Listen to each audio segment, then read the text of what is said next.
All right, y'all. I am way later than I wanted to be, but I got stuck on hold for an hour and a half. Real life always comes first, and hold, I guess, is my favorite thing to be on a Monday. But we made it. We're here. We're gonna get through this.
Hey y'all, happy Monday. Okay, we are going to get into this because it's kind of a longer stream and we are back to going through the interviews. So I'm not going to waste a whole lot of time. I want to get through this as much as possible. Burnt Toast goes live tonight, so I know people will want to go watch that. So here we go. Hey, Daddy's baby girl, Janice, Banana Pug, Stephanie, Shaylee, Dr. Vance. Who the hell? What is going on? I'm going to have to come check out what's going on. Hey, Chico. Hey, Marcy. Sherry, I didn't know you were being sued. Like crazy shit. Hey, Sarah. Hey, Yep. Hey, Mal. Mal, I emailed you back. Cat's Eye, Carla. Traders, Laura, Glory, Sparrow, Mystic Butterfly, Diana. Oh, thank you, Sherry. Delphina. Oh, you're good. I go live wonky times and I'm always off time and I'm always late or something always happens. I got stuck on hold for an hour and a half. So, hey, forever. Chapped, it's good to see you. Jen, Peppermint Tea, Natalie, Rainbow Bee, Chopper, Sheila, yeah, Terry. You guys do whatever you need to. You know, I got it. If you guys are available. Oh, okay. I'll check it again. Hey, Claire. Hey, Angel Chip Stelco, TJ. Sherry, I'm not really sure.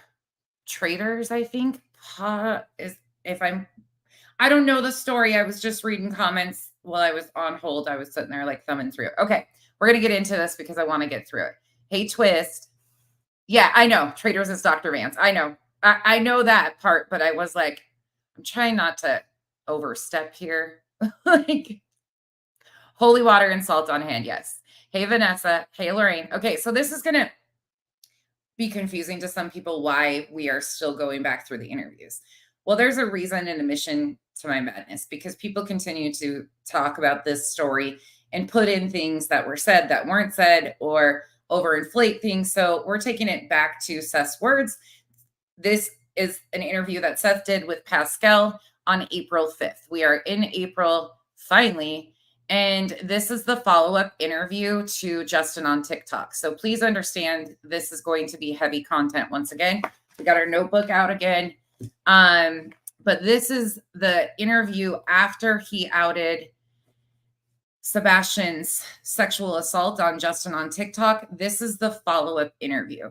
And this is pretty heavy and a lot of deflection, in my opinion. So we are going to go through, hear what he actually said. I'm really interested to gauge what he was saying. Hey, Anna, what he was saying in the beginning of this versus the behavior now. Anything you guys find to point out, let me know. We're just going to go through it, listen to his words, and see where it takes us. All right. This is all under fair use. Again, this is from Pascal. It's linked in the description. His channel is, and from April 5th. All right. Here we go. I am going to speed this up. And I am going to turn on closed captioning for you guys. Okay, ready. To the plums, Katie Proudfoot comes out with a statement that was also very telling. Not only did it answer what Seth said earlier, which was the question of, is this real?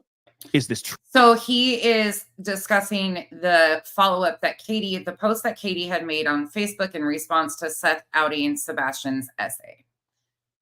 If you need to be reminded of what that is, I can go there, but just let me know. True or not, she confirmed that what happened to Sebastian when he was 7 or 8 years old was actually true. But there was other things that she threw into that conversation that I was like, oh man, we have got to have a conversation right here. So, I'm very honored to bring back our good friend, our brother on this show. Our good friend, our brother. We are praying for him. We are praying for Sebastian's safe return back home, back into Seth's arms. Please welcome Seth Rogers to the show. Seth, my brother, how you doing? Oh, Spivey. I don't know if you're in here or not, but if you see this, Spivey, on the replay, thank you. Thank you. Thank you. You'll know what I'm talking about. Thank you again. Well, I went to the doctor today.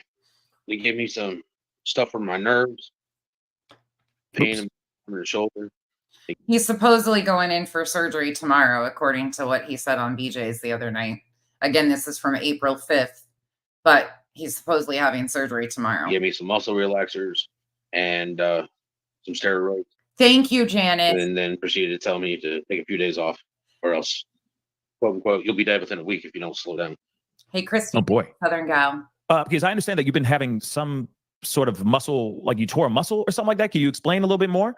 I go in Monday for, not to violate HIPAA, but I go in Monday to get a image done to see if there's any tears. They gave me muscle relaxers to relax the muscle because I have a feeling that it's pushing up against the nerve, which is causing the nerve pain all the way down my arm to my fingers. Oh, wow. Wow. So some serious nerve damage going on there. Can I ask you something though? How did that happen actually? What happened to you? Go ahead. No, I didn't. Oh, you have no idea. So you didn't fall during a search or anything of that sort. This just happened. Probably muscle strain from doing what I was doing. And then. Why is he intentionally misleading already right off the bat? Why intentionally mislead? He knows exactly. This is from April 5th. Hey, Mama. Hey, Barbara. Hey, everybody coming in. Hey, Hensley. This is from April 5th. And again, hey, Chico, Sherry, that he's throwing shade at Chris Proudfoot in that. Hey, Marcy. Anybody else I missed too? Thanks for popping in, everybody. Hey, y'all, Nana's not drunk. Okay, so he's already being intentionally misleading because he knows that he's had shoulder issues from California even. Like, it's weird to me, but he is throwing the shade of HIPAA at Chris is what he's doing. And it just disregard, it's him being a smartass.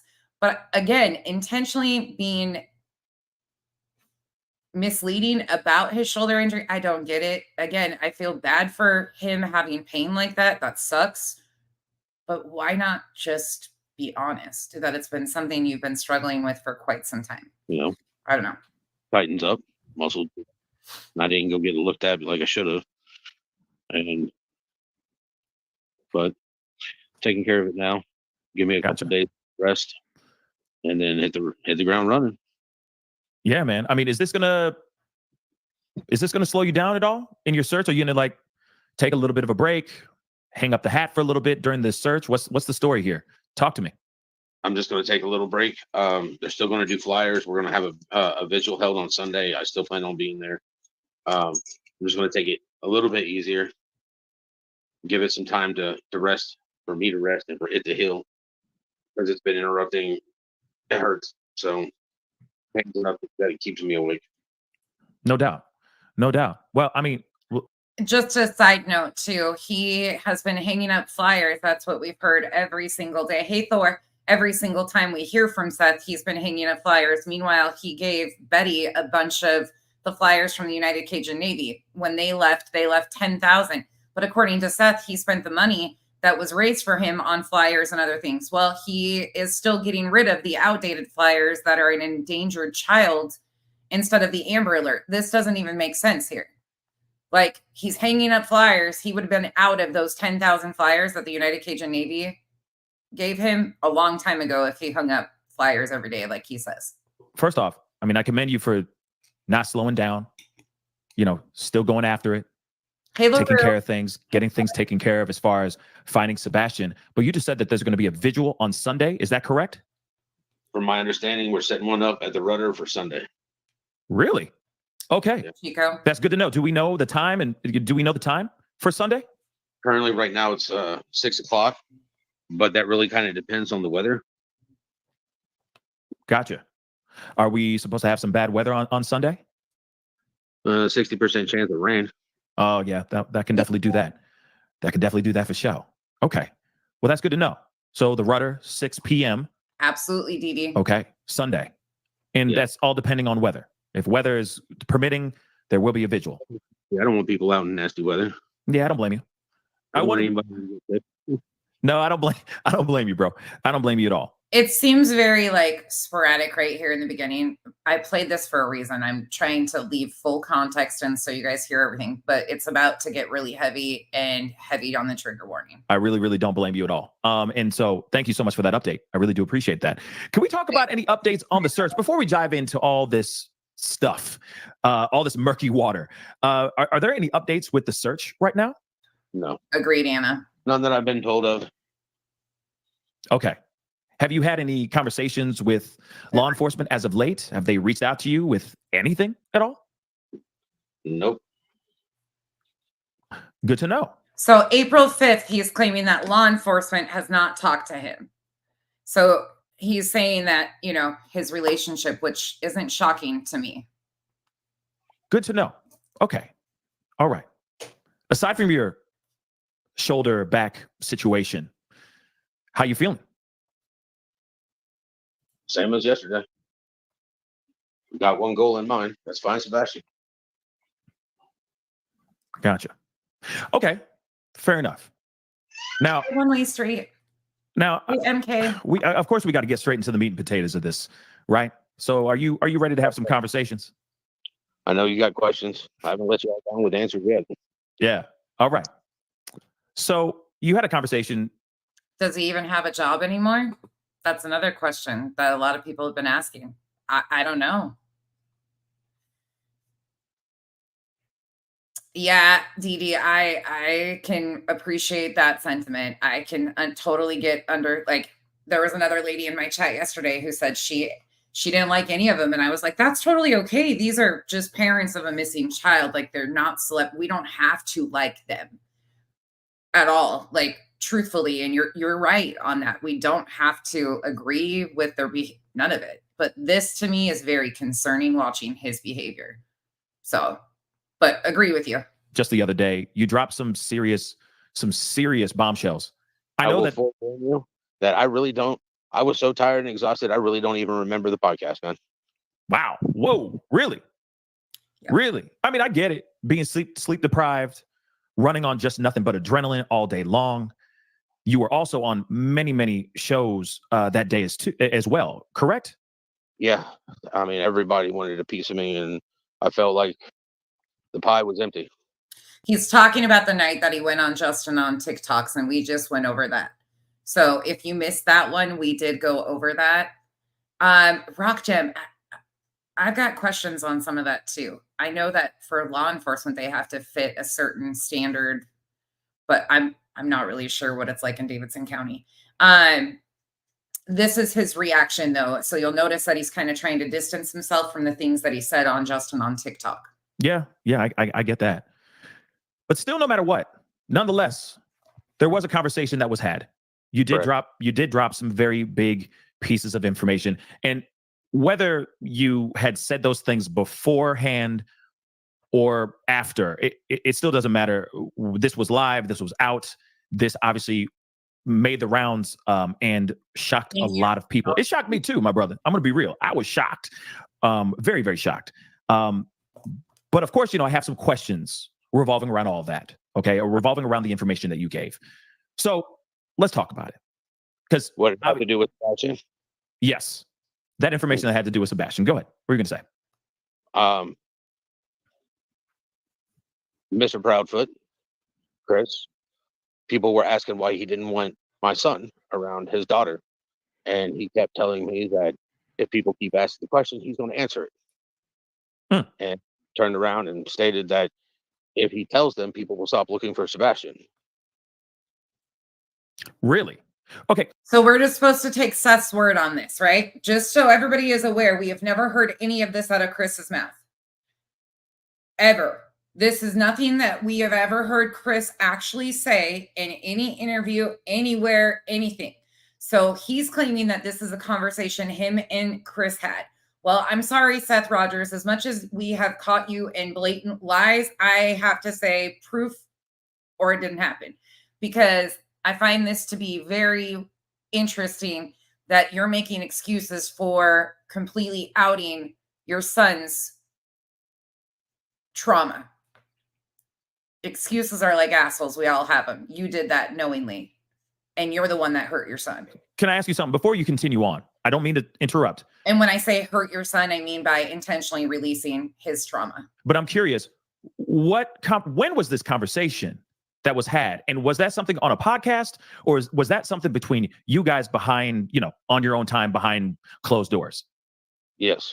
So him sitting there saying, I don't want, go ahead. What were you gonna say? It was over the phone. Okay. So him saying, if people start asking why I don't want Sebastian around Faith, they won't go and look for Sebastian. If they found out the truth. Yeah. That people wouldn't go look for my son. Okay. I had told him you don't want to go down that route. Gotcha. And he said this between you and him. Katie was on the phone too. So Katie was on the phone as well. Okay. So what was the conversation like? I mean, was this just when was this phone call, Seth Rogers? When did this phone call allegedly happen? Because you were in previous interviews complaining that they reached out to you and you didn't want to have communication. So was this when you were at the house with them and you had this discussion? Was this after you started the GoFundMe and Chris threatened legal action? When was this phone call? Because after you were there for the first couple of days, then you have basically said that there was no communication. They refused to respond to you, even though that we've heard you state that they reached out and you're the one that ignored them. So when are we supposed to believe that this phone call actually took place? Regular conversation, or was this a full-on blown out argument?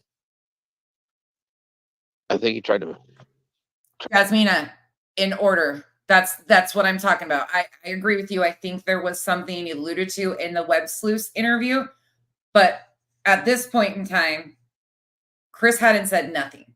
This Web Sleuth comes way after this. If we're going in time frame, he's saying this stuff and there's no anything behind it at this point in time. Tried to make it one. It wasn't going to be one. Okay. I did it because I didn't appreciate him saying that, when it's like, dude, it's just another time that you and his mom have failed him. And you and his mom have failed him. Sitting here trying to put pieces back together. Gotcha. Yeah. Okay. My whole issue about that is, if you cared that much for my son as you do your daughter, that you don't want my son around because there's a possibility. Mm-hmm. Why weren't you thinking about that when he's under your roof? No doubt.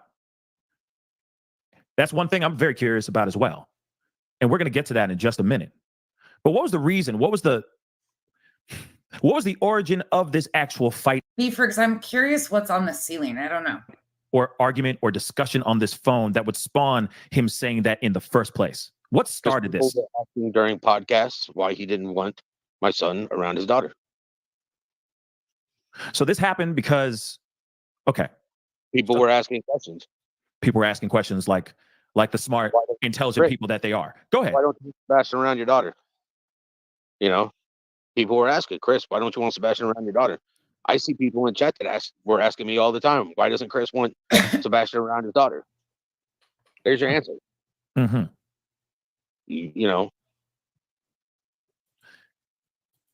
Interesting. So you're telling me that he looks at Sebastian like some sort of predator? Yeah. Wow. So this is where Seth says that allegedly at this point in time that Chris, again, this is from April 5th or anybody coming in. This is going back. We're going back through the time frame here. So on April 5th, he claims on this show that Chris looks at Sebastian like a predator. But why? Because of what happened to him in California under his supervision, or under him and Katie Proudfoot's supervision? That and the fact that he hasn't got the correct help. In California, he was seeing a doctor by the name of Dr. Franny at Balboa, and she didn't appreciate the fact that I stood up and used a stern voice with her and told her she wasn't doing anything for my son by letting him play with toys and choose what movie or he gets to watch when he gets out of the thing. That's not helping him. That's not the proper therapy. I'm already researching this. She wasn't. What's the word I'm looking for? She wasn't qualified for that type of therapy, because that's a different type of therapy for traumatic sexual abuse, and that's a different type of class. And as I've said numerous times before, a lot of therapists use art therapy with young children to get them to feel comfortable to open up, because you don't just jump into trauma. Not at all, especially with minors. You just don't. That's not how it works. But Mr. Know-It-All knows all of it. All right. And you're sure of that? Are you sure of that? That she didn't have the credentials to handle that type of therapy? Yes. All right. Okay. I know that we're doing a little bit backwards. Okay. But I do have a lot of questions that we got to go all the way back a little bit. Okay. So I understand that this happened in California. And we got to. No, Lindsay, you guys are right. You are right. But we're going in order. Sorry, guys. You guys totally understand what you're saying. And you are right. There is something alluded to in the web sleuths. We're just trying to go in order. And we don't know that at this point in time, like watching this in order, we wouldn't know the web sleuth stuff yet. That's why I'm just trying to. But yes, we eventually do learn a little bit more. Chris says when we get to the web sleuths, we will hear that. To dive into it a little bit more so we understand a little bit more of this information, because you did drop this on Justin. Shout out to Justin on TikTok. And it was shocking. Okay. But you did say that in California, while Sebastian was under Katie Proudfoot's supervision. Can I interrupt you? Go ahead. By all means. Go ahead. All right. A lot of people are, this is it. The information that I'm giving is facts. It's not me trying to throw punches or whatnot. But this is the third time that something major has happened to my child underneath their watch. This is the third time that something major has happened to my child under their watch. Under their watch. Their watch. What? Okay. Two Old Crows. Thank you for becoming a member. So we knew at this point in time about the essay because of Seth. We know that he's missing because that's why everybody's here talking about it. What's the third thing? What's the third thing he's alluding to? And they need to own it. They need to own the fact that they have fucked up yet again. And I'm sitting here being Sebastian's voice. Because right now he doesn't have one until we find him. We'll find out what happened. All right. I've told everybody you're innocent until proven guilty. Right. That's just the way the system works. There's nothing I can do about that. That's the way the system works. And that's the way it should work. You're innocent until proven guilty. Now, I understand that I believe that you are telling the truth. I don't think you have. Why would you sit here, go out of your way, not spitting facts, right? So it wouldn't make any sense for you to just go out of your way to just talk wild, suddenly out of nowhere, and B-Ferg's good question. Aimlessly in some sort of way. And I don't think what you're saying right now and what you've given to us is aimless or doesn't have. No, Lindsay, you're right. We're just not there yet in the interviews that we've seen. A lot of us have watched those, but in the timeline of events, we don't know that at that point in time when this is being said. Chris hadn't spoke about anything at the point in time. Chris had not came out and publicly said anything about this situation at all. So his excuses are bullshit.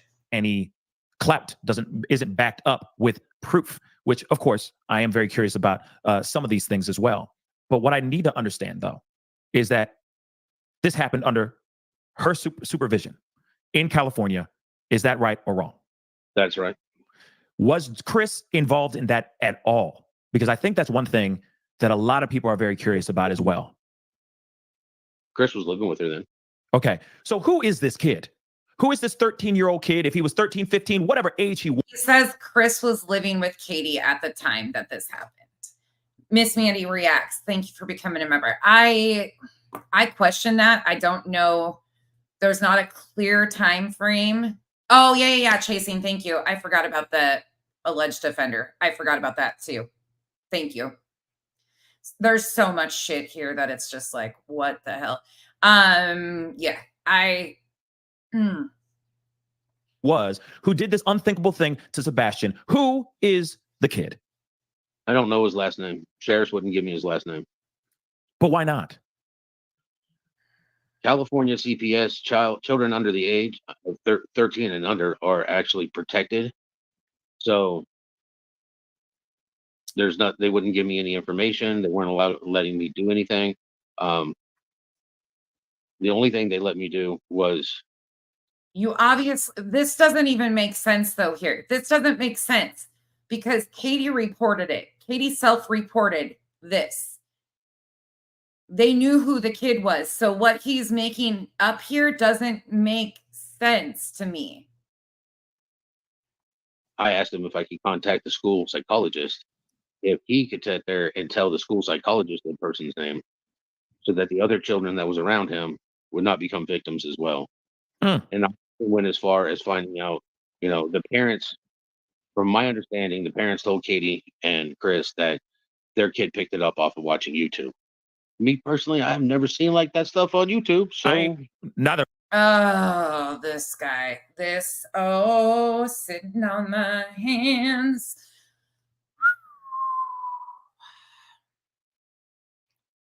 So Katie reported it, had communication with what they're claiming the offender's parents, but he's claiming, he didn't know, California CPS, all this stuff, which doesn't even fit.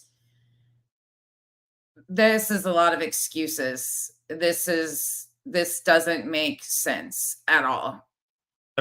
So what is he watching on the tubes that would give him the disturbing education like that? That's what I'd like to know as well. So he learned this. With his age, I would have to say that somebody was abusing the child. It had been probably going on for a while for him to think that it was normal, so he did it to my son. That's why I'm asking about my son having the correct therapy to get him back on track. I mean, he's autistic. He's not mentally as old as he is physically. I mean, he's smart, but, delayed in learning. He's physically 15. Mentally, he's probably 10 or 11. And mentally, he's 10 or 11. So here's another interview where he says that he's 15 years old, but mentally 10 or 11. But then we know that he leaves this mentally 10 or 11-year-old home alone for 12 plus hours on end while he's working, unsupervised, with access to electronics. According to Seth, his own neighbors have seen him out there. Like, what? He's going through adolescence. His body's producing hormones that he has no idea what's about. And I don't think things are lining up in his brain like they're supposed to, because. And if you hear anybody else talk about Sebastian, he's extremely high functioning. He was extremely intelligent, extremely capable. There's so many inconsistencies. It's unreal. Obviously, he's got a 6q chromosomal deletion syndrome, and he's got diagnosed with autism. Understandable. And I get it that what he went through is a lot to process, no matter if he had autism or not. Being a kid, 7 or 8 years old, that's a lot to process as a kid. I can't even imagine any child going through any of that. But question though, did you know of this said kid? We're going to use 13 years old. I know Katie Proudfoot said he wasn't 13 years old, and I get that semantics or technicalities, but I'm just going to call him the 13-year-old kid from this point on, okay?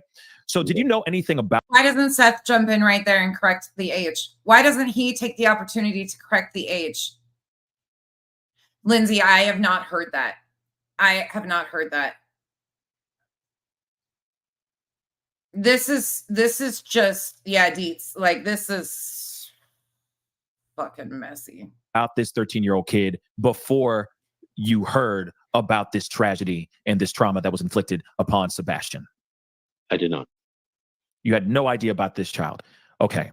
So then how did you find out? Because in the interview with Justin on TikTok, okay, you said you made it sound like you expressed some concerns about Sebastian hanging out with this 13-year-old kid while he was about 7 or 8 years old, and you were uncomfortable with it. And then, of course, this tragedy and this trauma was inflicted. So I want to get some clarity on that. Did you not know about, did you have a strange inkling about this 13-year-old, or did you find out after the fact from Katie Proudfoot that this trauma was inflicted upon Sebastian? Proudfoot, who at that time was Katie Payne. I found out from her. She said she had contacted CPS. So again, he's acknowledging that Katie was the one who told him. Katie is the one who reported it, doing exactly what a mother should. On the other family. Therefore, I found out from her, and CPS spoke to me, and that's when I started dealing with CPS and the sheriff's department. That's when he started dealing with CPS and the sheriff's department.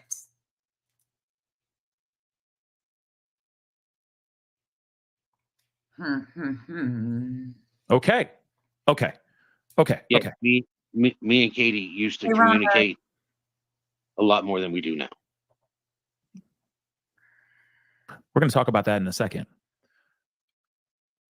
But real quick, as soon as you found out about this tragedy that happened to Sebastian at 7 or 8 years old in California, what did you do? I immediately contacted the sheriff's department. I wanted to find out what was going to happen to the child. Okay. I wanted, if what they were going to do to protect my son, protect this child that more than likely has been a victim already, and what they were going to do to prevent it. And I don't think the sheriff's department did anything. But you said CPS. Seth. CPS works hand in hand with law enforcement. But I don't know what he's doing here. Another time that the law has failed our children. Because I know that you said on the interview as well that you couldn't do anything because of the state, that you're in, because of the state of California, that you couldn't press charges on this 13-year-old kid. Can you explain to me why you couldn't press charges on this kid? He just committed a crime, allegedly. So why couldn't you press charges on this 13-year-old kid? Because of his age. 13. They won't press charges against a 13-year-old for that. But we know he wasn't 13. We know that the child wasn't 13. Pascal just sat there and said, Katie corrected, he wasn't 13. We don't know the age, but we're just going to go with it. That's not even fucking law, though. That's bullshit. Straight up bullshit. And we know the kid wasn't 13. So why is he using this fake fucking law? Oh, God, you guys, I don't know after this weekend if I'm going to be able to do this with an open mind. What was told to me by the sheriff's department? Not true. My son got upset because I didn't tell him I knew. His mom hadn't told me. And he got upset one day, and I was like, son, I do know. And if you ever want to talk to me about it, you can. But at the same point in time, I was trying to take care of things on my end.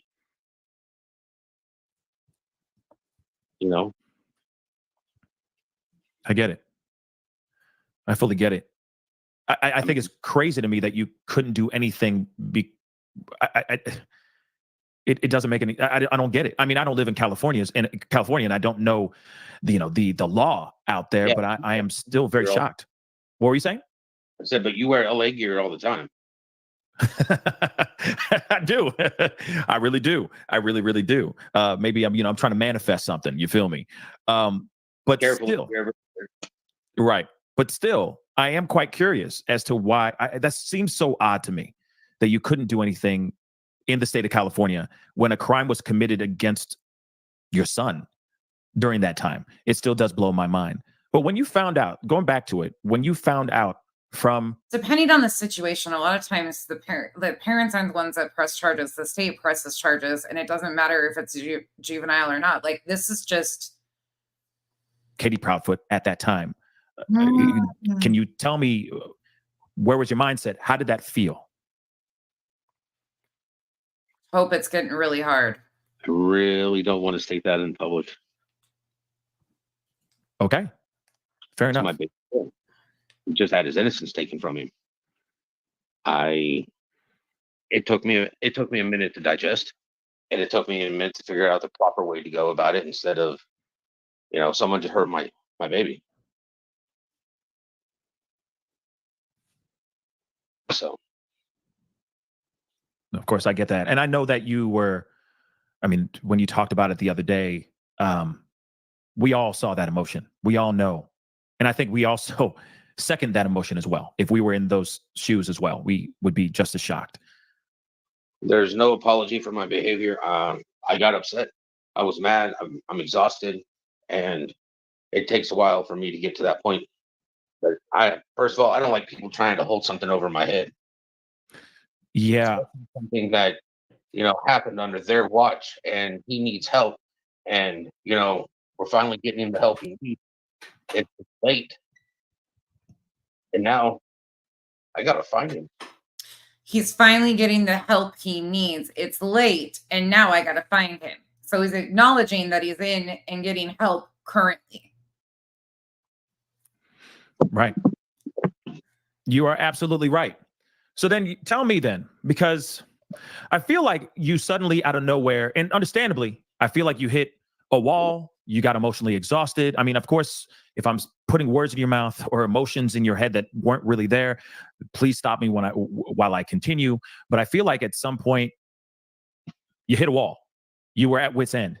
You had enough. You were tired of being diplomatic, tired of being the nice guy. And you said, you know what? F it. I'm going to rip the Band-Aid off. Everyone's going to hear this truth, because you know what? I don't know where he is. And these other two are not supporting or helping me in the search for Sebastian. Am I anywhere near close to why maybe you started to put this information out for everyone to hear? My son is a victim. And if victims don't get the proper help, they repeat, because all of a sudden they think it's normal. Son's autistic. And if he doesn't get the proper help, we don't want him to become that. Oh. I'm going to rewind that so you guys can hear it, because this has been a huge point of arguing on YouTube. But this is exactly what he says. Out for everyone to hear? My son is a victim. And if victims don't get the proper help, they repeat, because all of a sudden they think it's normal. Son's autistic. That's not always necessarily the truth either. That is some shitty ass verbiage to use about victims. And if he doesn't get the proper help, we don't want him to become that. So you do preventive maintenance, and you get him the help he needs. And there's multiple different ways, but if you're not certified in the proper way to get him help, you're just going to make it worse. Yeah. No, I get that. I fully get that. So then, okay. So again, he's talking about multiple timelines here. He's weaving and bobbing in and out of California in present day. That's Dietz is spot on when she said that it's a constant theme. But that is some shitty shit to do to your child. You had a conversation, a not so pleasant conversation with Chris Proudfoot and Katie Proudfoot on the phone. It was a heated argument, heated conversation. Jay, good question. I don't know. Like this one's turns my stomach, you guys. So I probably will be a little bit more silent after the weekend, and how he's just been peacocking around YouTube, acting like everything he's doing is fine. And Sebastian's name is absolute. I've kind of hit a point of I'm really trying to be careful because we have no evidence that Seth is involved in the disappearance of his son. But we do have very, very disgusting behavior and re-victimization of his own child. And that is what it is. So I'm trying to walk a fine line. So please understand if I'm a little bit more silent today, I'm just observing and taking all this in, because when you hear what happened in other interviews and then going back to this, it's kind of like a kick in the gut. I feel so horrible for Sebastian and even Katie in this whole situation. Like, this is so unnecessary. Chris Proudfoot said something along the lines of, people are asking about why I don't like having Sebastian anywhere near Faith. And if you keep on pushing me, I'm about to air everything out. I'm about to air all this dirty laundry, whether you like it or not. And guess what? No one's going to want to support or try to find Sebastian. Am I correct? I'm sorry. What was that? Oh, that was a long thing I just said. That was a lot of work. No, I got you. But I was reading something. My bad. You're good, homie. You're good, homie. There's a lot of people here that want to know the truth and understand what's going on. So I'm going to repeat it one last time. Okay. So you had. Hey, Dutch. This is the last time. No. Time out, bro. Hold up. Well, what I'm trying to understand here, so that everyone understands as well, is that you had a not so pleasant conversation on the phone with Chris and Katie Proudfoot. And during this argument or this conversation, Chris said something along the lines of, everyone keeps on asking me why I don't like having Sebastian anywhere near Faith. And I will air that stuff out if you keep pushing me. And guess what's going to happen? Nobody's going to want to look for Sebastian because of his past. Am I correct? Wow, you cut out there bad. Okay. But yeah, just the way you were saying, sorry, because I lost everything on there. It's okay. It keeps freezing on my end. Yes, me and Chris and Katie had a conversation, and Chris asked me, people are asking me this question. If they don't stop asking me this question, I'm going to have no choice but to tell them. Well, now he can sit there and tell them. At the same point in time, I know that I know that his daughter, Faith, FaceTimes with my son all the time and considers my son her older brother. And he considers Faith his little sister. And if he. Oh, speaking of that, sorry, I'm going to go here, but Sebastian considers Faith his little sister because she is. Again, not to bring her into this because it shouldn't be, but your cronies, BHB, has been taking pictures or having pictures sent to her. Other people are taking them. Let me be clear on that. Somebody else is taking pictures of Katie holding this minor who you admit Sebastian loves and cares about. And your groupies are exploiting those pictures all over social media. Do you think Sebastian would be okay with what your team of misfits is doing to Faith? Fucking disgusting. Disgusting. Sebastian loves his sister. You admit it yourself. But you're okay with her being a part of the harassment. Fuck out of here. He's anything like his dad. We're supposed to protect the young ones. We're supposed to protect our sister. We're supposed to protect people. And that's one of the things I've been trying to instill with him to combat what has happened to him. No, I'm still trying to understand a little bit more about this too, okay? This tragedy happens to Sebastian against his will. It's not like he decided to have this crime committed against him. It happened under Katie Proudfoot's supervision. And yet Chris is still trying to hold that over your head as if Sebastian's some sort of monster. That doesn't make any sense to me at all. This is an innocent kid where this happened to him. So I don't get that part. Chris doesn't see him as innocent. Oh. It would be the only thing I could say. Honestly, you have to. I know they're, I know that my son has done some questionable things, but at the same point in time, he's not understanding what's going on. You're talking about a minor child using terms like monster, innocent, anything like that, and a victim. This is too much. Fuck you people. I swear to God, I can't understand the ignorance of this whole thing to even refer to him as a monster. That he sees him as a monster is so inappropriate. And nobody's talking to him about it. So I don't even know if I it's the same things can't. in school that they taught us, because we had sex education class. You know, we had sex education. We had human biology. I mean, Right. I don't know what they teach the kids in school anymore. So, Uh, so go ahead. Seth, go ahead. Sorry.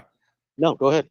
So Seth, I got to ask you, when you say questionable things, that Sebastian has done some questionable things, I'm not asking you to go into gritty details or anything of that sort, but I'm wondering. Trigger warning again, y'all. This followed up after what we saw this weekend is probably not the best thing I probably ever decided to do. I'm really sorry, y'all. If you need to step away, please take a break. This is heavy. This is gross. This is about a minor. None of this should have been out here to begin with. It doesn't feel any better watching it for the third time. But please take care of your mental health if you need to step away, because this is bad. What are these questionable details that would make Chris not comfortable having Sebastian near Faith? Can you expand a little bit on that? I don't know if that violates YouTube or not. I But mean, when he pulls out his wiener in the men's bathroom and you're like, look, this is mine. What's yours look like? I mean, that's innocent kid shit. Right. Oh, Right. I was a kid at one point in time. So was I. Last I checked. I mean, no, I might have been this stage my whole life, but but we had sex education classes, so we already knew. You know, Right. things weren't. I don't even know. Like, and every time he's asked a question about Sebastian, he goes back to him. He goes back to him, his personal feelings, his personal beliefs, how him, me, when I was. He's asking about Sebastian. Like, none of this is not. Oh. when I went to school, we saw pictures of vaginas and penises. I mean, it was like, look, this is sex education classes. These are condoms. These are STDs. This is what you get if you have unprotected sex. Right. You know, this is part of health education. And I mean, I don't even know if they teach that stuff in school anymore. I mean, they used to teach us financial stuff in school so that we knew how to balance checkbooks, take care of. I don't know if they teach this stuff in the schools anymore. I know my son hasn't. I've been helping him with history. Last time I was helping him with homework. Yeah. I mean, at the end of the day, it sounds like normal behavior from a regular kid that's going through changes and growing and going through puberty and all. Sounds like a kid that didn't have proper guidance or support to be able to communicate if that's what was going on, according to Seth. If that was actually happening, then it seems like the parent didn't take the opportunity to, I don't know. That's what it seems to me, because he instantly goes into blaming that the school didn't teach him sex ed. Sir, you're a father. You're a father. You have a responsibility of raising your child. All those things. That's what it sounds like to me. Wouldn't you say? Yeah. So I am kind of curious. Go ahead. He has an issue with personal space, as Chris has pointed out. But like, he has that issue with everybody. Right. You know, when he wants, I mean, it's like, son, you need to stay back just a little bit so you can be, you know, because the closer you get, I'm going to ask you to brush your teeth. Yeah. I totally understand that. Sounds like an innocent kid to me. If you ask me, sounds like an innocent kid. Yeah. So it doesn't make any sense that he would be like, oh no, like this, like Sebastian has some sort of leprosy or something like that. I think that's a little bit extreme. But we do need to talk about this, and I appreciate you being here. Yeah, my girls had sex ed 2 years ago in school. What I've seen is just from theirs, but yeah, they still were taught stuff in school. Just looking at your comments, sorry guys. To clarify a lot of this, etc. One of the other things, though, too, you know, after everything that happened, she called CPS on the child's family, and all that during that time. Why wasn't there? And I know a lot of people have asked this question. Why wasn't he taken away from that home at that time? Why couldn't you take him? Why couldn't you take him? We were still in the middle of the divorce. The divorce hadn't settled yet. This didn't happen after the divorce. This was happening during the divorce. Here's more questions that come into play with me with the timeline of things and how he mixes stuff up. So again, he takes us back to California. He claims that this happened during the divorce, which again, he also says at the same time that Chris was living in the home with Katie when this happened. Yet we've heard other stories that isn't true. I don't know why he's doing this to his own child. I've never figured this out. So this happened during the divorce. So And when I brought it up, I was instead of being the worried father, they turned around and pretty much said, "You're the hateful ex-husband." right. So let's talk about that for a second. What? Now, I know that there's been a lot of paperwork, documents that were leaked out here in these internet streets, describing you as just painting you in not a great light, for lack of a better term. And it all has to do with how you were handling your relationship with Sebastian. Okay, for lack of a better term. Can we talk about that a little bit? Because I know that Chapped. Is it your birthday? Kyle's birthday is Saturday. Kyle's birthday's coming up Saturday. If it's your birthday, happy birthday, you guys. there's been a lot of people talking about that. Some people side-eyeing, etc. Saying, oh, Sebastian was in a bad place no matter where he turned, so on and so forth. And I just wanted to air some of that information and just kind of lay some of that to bed. What's up with that paperwork? Is any of it actually true? What If say any you? of that was true, California would not have given me joint legal and joint physical custody while I was homeless. The best thing they did was keep me in the child's life because I was able to find a place. He was able to come over. He was able to come to my house. I Mhm. was paying. I was renting a room. I mean, you've never lived in California, but when I was there for a 1-bedroom studio, you're looking at $2,400 a month. You were renting a room, but she made you homeless, right? I don't make that even out here as a deputy sheriff. Okay. Interesting. So those allegations that were in the paperwork, you never raised your hand to them or anything of that sort, or any of the other. She hit me. Okay, she hit me with the domestic violence. Was Sebastian told? Okay, listen to this story, and I want to pull memory if you guys have seen this before going into this one. Do you guys remember what Gabby said when Gabby came on with Clue and talked about what she had witnessed? Keep that in mind while you hear this story. And if you've also read through the divorce decrees or heard somebody review them, pay attention here for a moment. And I want to hear what you guys pick up out of this. I hit him in the head. Now, this whole day, and this took place in one whole day, from the morning until it was time for me to go to bed and time for Sebastian to go to bed. Sebastian had 2 things he needed to do: clean up his room and make his bed. And then I was going to take him swimming. Tit for tat. You do this, we'll go swimming. My son likes to go swimming. Okay, I also want to remind you of dates and time frames here. So we know that the divorce was in 2008, right? Am I wrong on the date? 2006, 2008, 2006, 2008. So what? We've got 6 to 8 years ago. So Sebastian would have been between what? 7 and 9? 7 and 9. 2016. But he's talking, he said 2000. What did he bring it? Oh, yeah, 2016. What the frick? Becky, thank you. 2016. What the frick? So that's 8 years, though. 8 years ago. So Sebastian would have been 7 years old. 7 years old. Think about that for a moment. When he's telling this story, this is a 7-year-old child he's talking about. Sorry, guys, my dates just went right out the window. You can tell how brain fried I am today. Thank you all. So let's, We'll get through make the it bed, together. clean up your toys, get them all off the floor, and we can go swimming.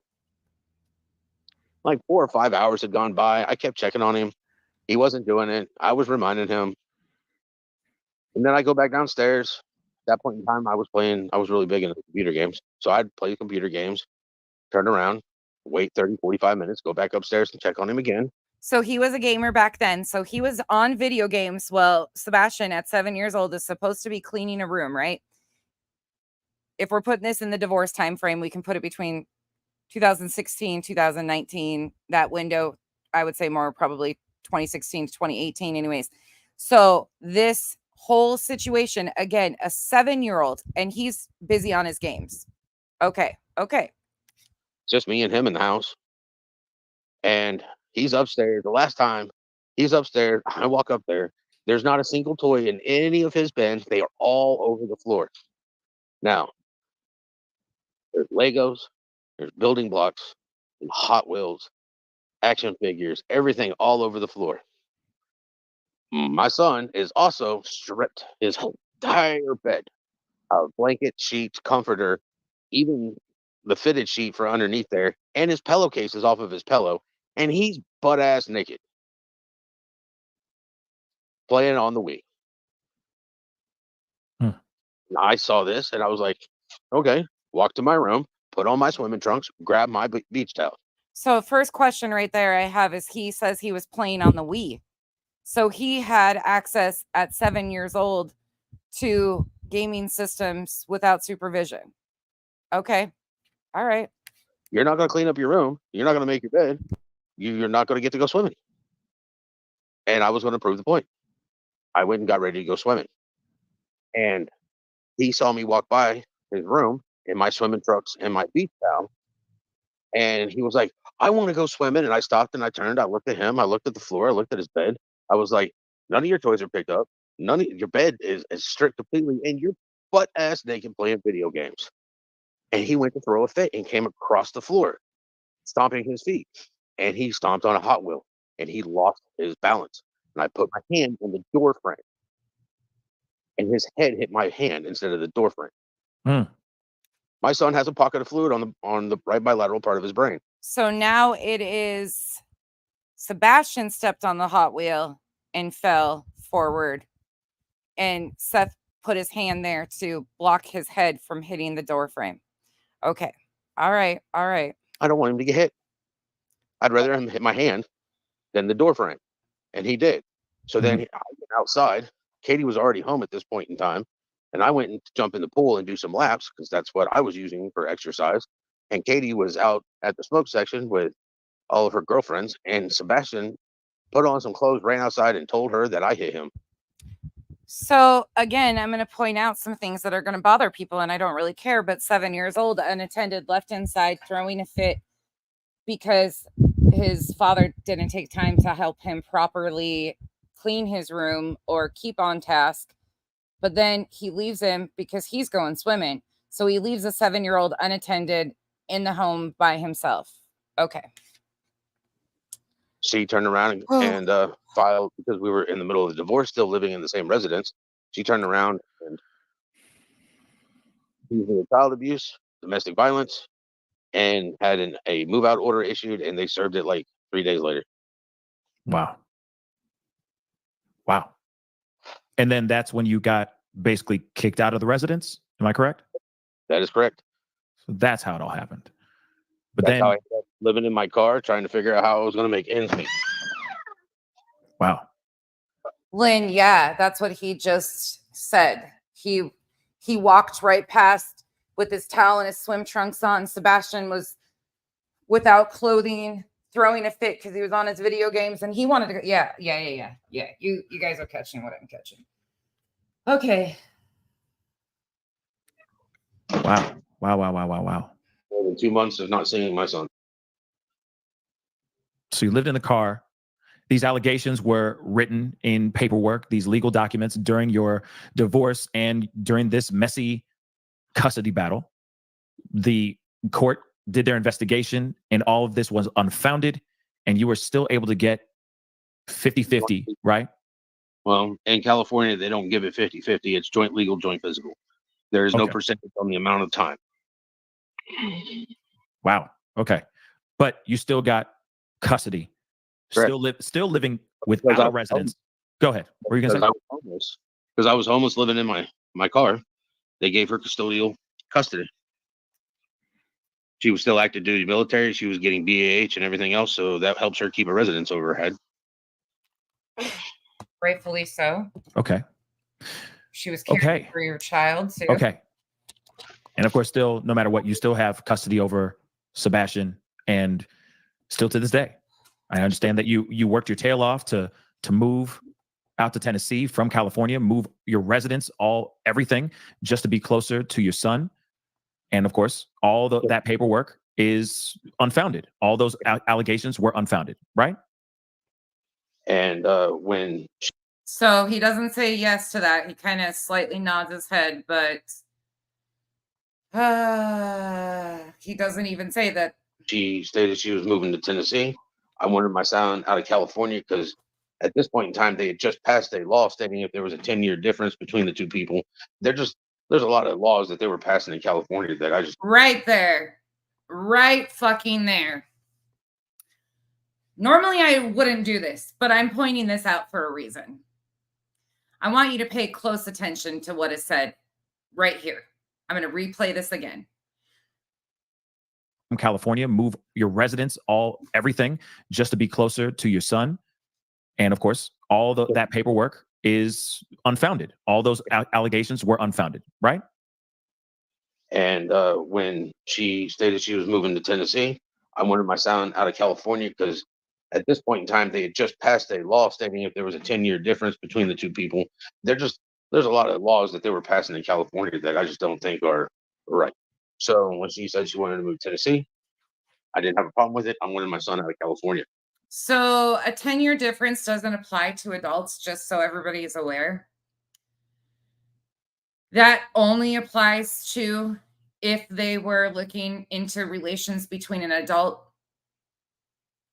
There's no adult law. Gotcha, Anne.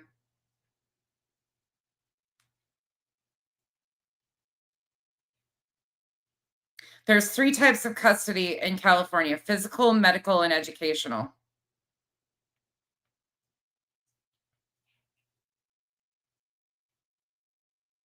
I'm just disgusted right now. It's the Romeo and Juliet law. Yeah.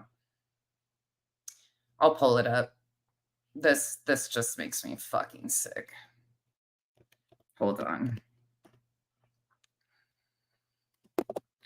I'll play this while I pull this document up. Okay.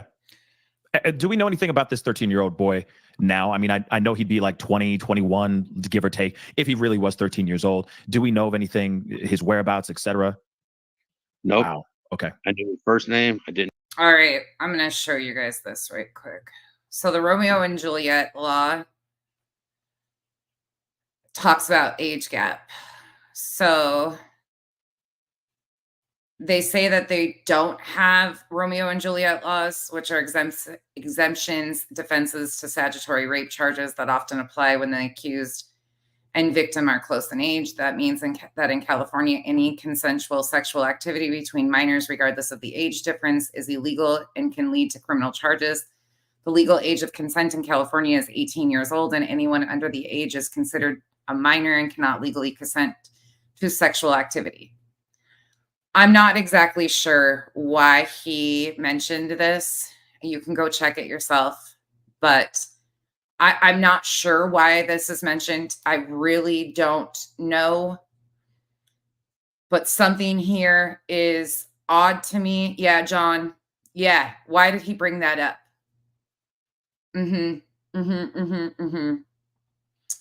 Yeah. Okay. We're going to continue on with this. Please do your research into what all this is about. Because him mentioning that is not typical. I didn't know his last name, but hopefully somebody's watching him. Make sure I'm hoping that he got the help he needed. Yeah. Me too. Hopefully he's not continuing on. Let me go back again so you guys can hear that one more time. And when she stated she was moving to Tennessee, I wanted my son out of California because at this point in time, they had just passed a law stating if there was a 10-year difference between the two people. There's a lot of laws that they were passing in California that I just don't think are right. This would have been during the divorce time frame that he's talking about it. Yeah, and same. This would have been around the time of the divorce, so 2016 to 2018, 19-ish. So when she said she wanted to move to Tennessee, I didn't have a problem with it. I wanted my son out of California. Okay. Do we know anything about this 13-year-old boy now? I mean, I know he'd be like 20, 21, give or take, if he really was 13 years old. Do we know of anything, his whereabouts, etc.? Nope. Wow. Okay. I knew his first name. I didn't know his last name, but hopefully somebody's watching him. Make sure that I'm hoping that he got the help he needed. Yeah. Me too. Hopefully he's not continuing on, right? Okay. Hope not. So let's get into this because Katie Proudfoot put up a statement. I just wanted to put it up here so everybody can see it really, really quick. She put this up last night. If I'm correct, this was, of course, after you had the interview and dropped that bombshell of information about what happened to Sebastian when he was 7, 8 years old. Of course, she kind of put in a whole bunch of information about, as much as she says, I'm not trying to do a back and forth. This seems a bit like a back and forth in my personal opinion. But she did say a lot of things in here, basically. And it's really unclear because of the way they're talking about it, in my opinion. I'm not sure exactly what it's in regards to, like what he's referencing here. I don't know. It's odd to say the least. I'm not exactly sure. He kind of speaks, like somebody said, in riddles. I don't know where that came from or what it has to do with. It seems a very interesting, though, that he picks up something about a 10-year age gap, considering Katie and him are 10 years apart. Saying that she was quick to take him to get checked, quick to get him therapy as well. Is that true? Yeah, the Here's vibe. my issue about that. Even if she did, what was going through her mind when they were? Why wasn't she checking on him?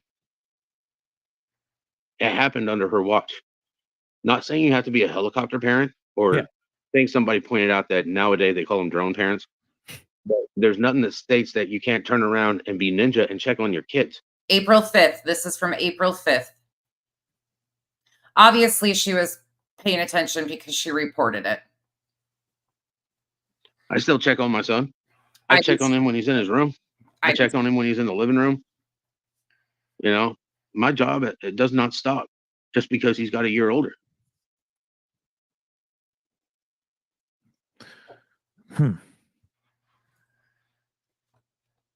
So after all this, she continues saying some more things, of course, talking about how how Sebastian was seeing a psychiatrist, a psychologist, due to the trauma from apparently the trauma that you inflicted upon Sebastian. And of course, what happened from this 13-year-old kid.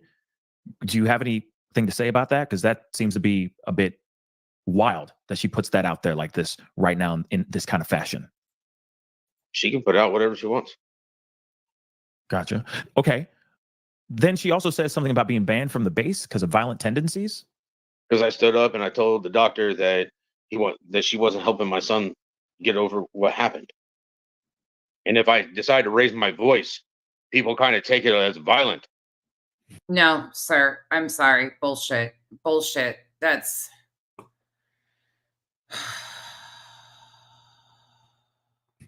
I'm making a point.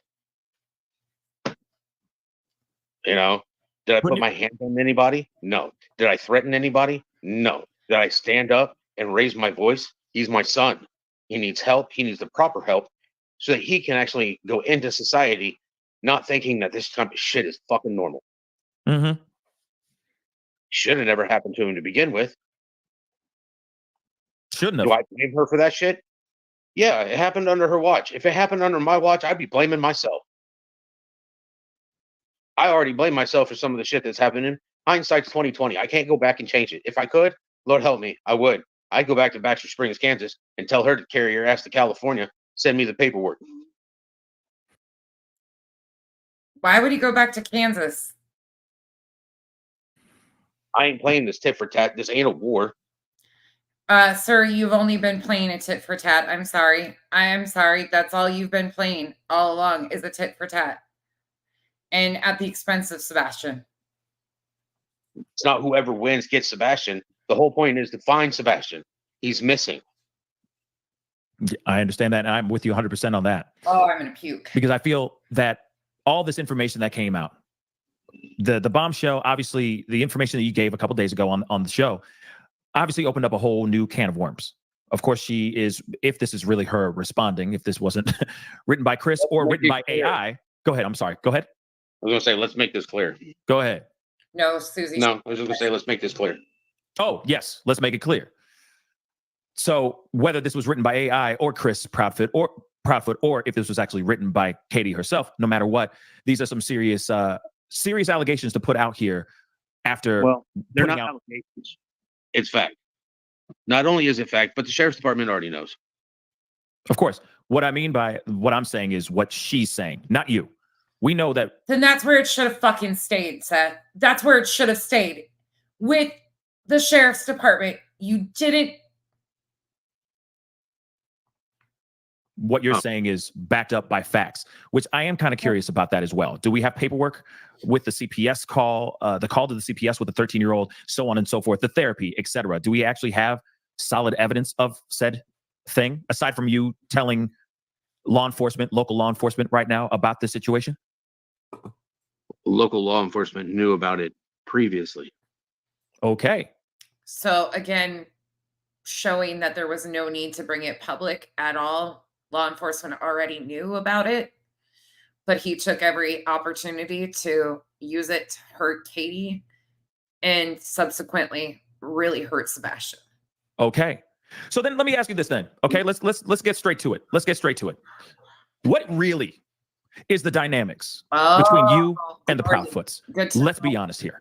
Because I know that you've been very diplomatic and I commend you for it. Seriously, you've been a strong ass soldier throughout this whole thing. I feel like you've been holding down so much. I feel like you've had a lot that you've been wanting to say. And I'm not sitting here saying for you to unearth everything. But what I want to fully understand honestly now that this is cat's out the bag, y'all, okay? I really want to know what really is the dynamics between you, Katie, and Chris Proudfoot, honestly. Oh, God. I'm Seth Rogers. They're the Proudfoots. That child that they can't seem to say his name is Sebastian Wayne Drake Rogers. He is my son. I named him. Talks about him like he's a possession. Like he's a possession.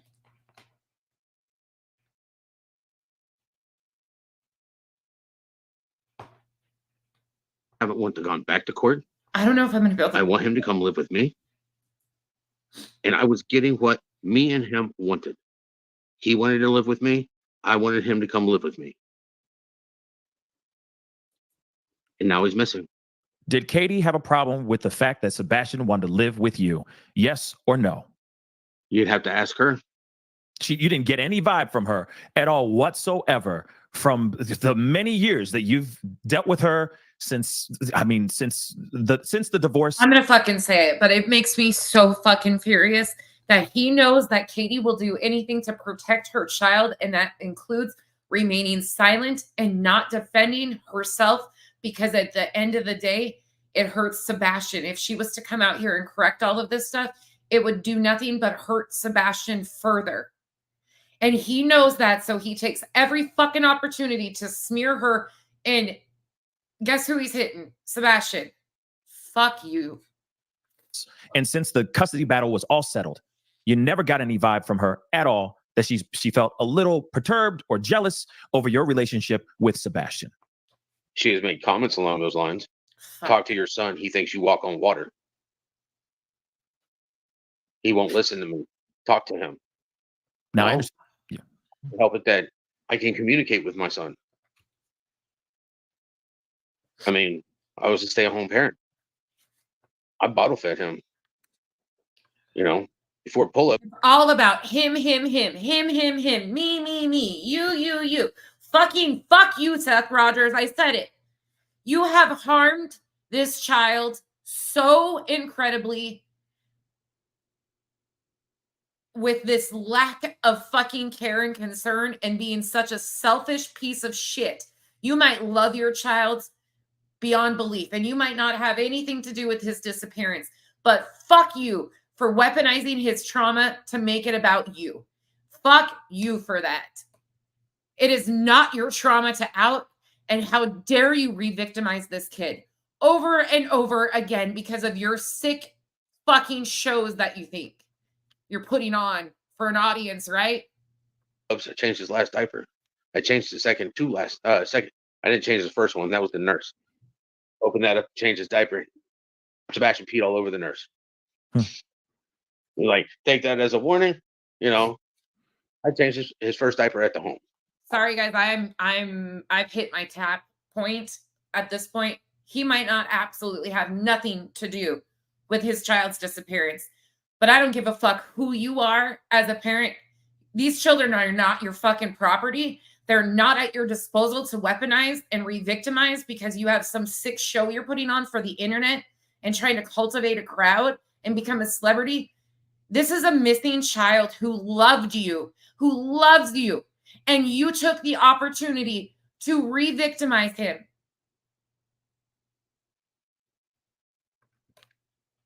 That ain't love. That's abuse.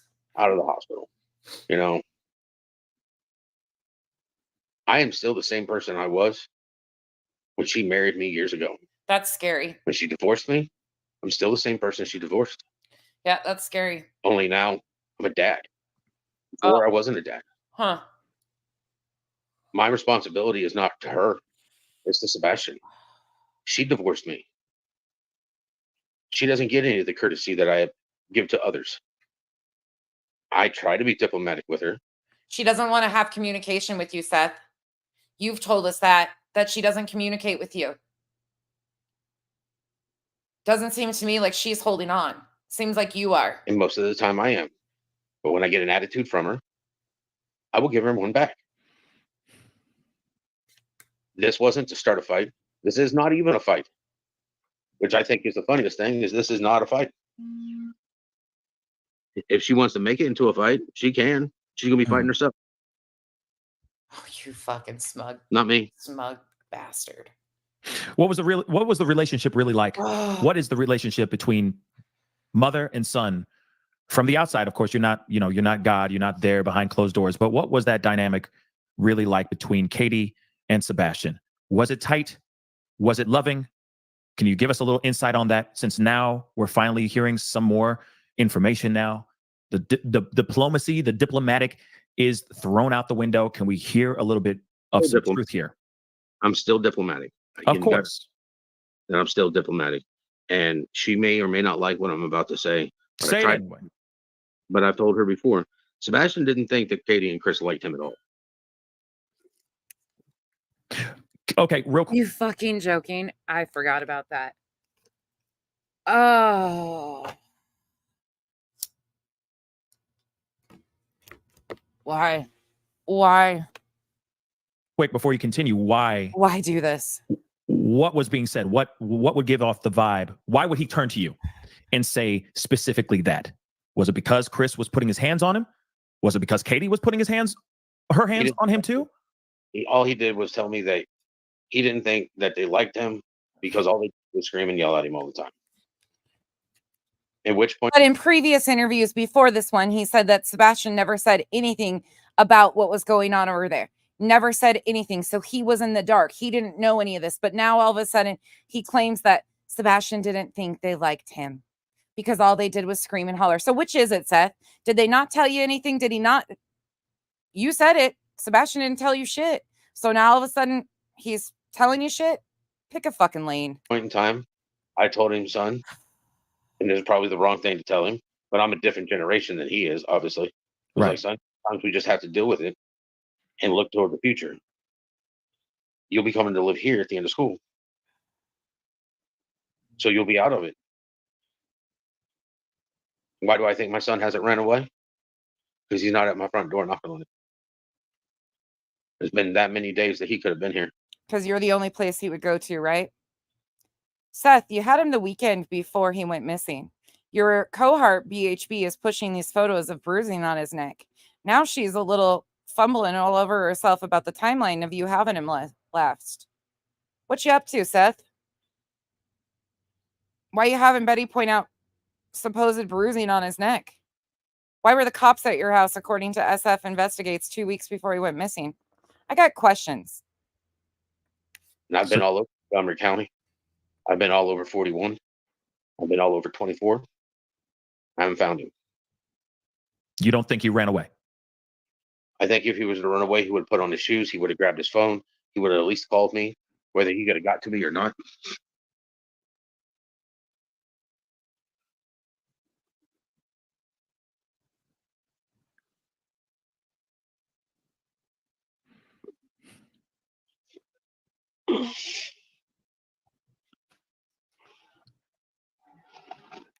I'm sorry to hear that, my brother. Real talk. You know what else is really interesting that BHP did today? She also talked about the date, and somehow she's flipping the script that Katie must have done something because it's the exact date that divorce was filed for. Why is Seth's team in high gear after we started pointing out some of these things? You know, one of the things that I've told him before, I'll tell him again if I ever get to see him, besides that I'm sorry for whatever happened to him, is that good things come to those who are patient and wait and endure. But sometimes we have to endure horrible things, which is what I'm finding now is horrible things in order to have good things come to us. Right. Wicked and crazy agree. Look, I'm drinking water, so you can't yell at me. I'm proud of you, man. You moved up in the world. You moved up in the world. Finally. Damn. I've only drank 5 of them today. I'm proud of you, homie. Thank you. You need to be healthy. You need to be well hydrated out here. Okay? Real talk. Let's talk about Chris. Good question, Debbie. So the dynamics with Chris, because I know that he's been, there's been talk of him, both of them actually, almost making fun of Sebastian in interviews, cracking jokes about him, so on and so forth. What's up with that?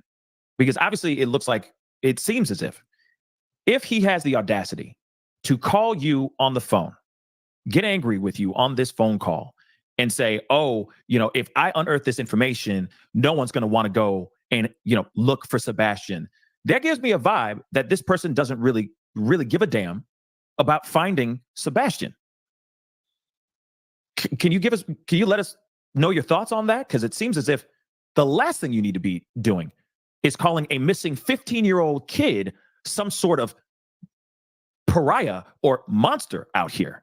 Wouldn't you think? Your motherfucking ass just did it twice, Pascal. You fucking... Ooh. Yeah. So what is the dynamic? Because remember, he was on Nancy Grace lying in full 4K, saying that he's never put his hands on him before, so on and so forth. No CPS, etc. Is that true or not? I don't know. I can't get the records. So has Sebastian ever turned to you? So as of April 5th, he's claiming he couldn't get the records, the CPS records. Seth, are you sure you don't have some records in Tennessee? You sure there's another reason why you're not coming out with it? Or anyone connected to you at all and has expressed concerns over how Chris Proudfoot has disciplined him in the past? Sebastian never told me that stuff, or else me and Chris would have had a conversation. Right on.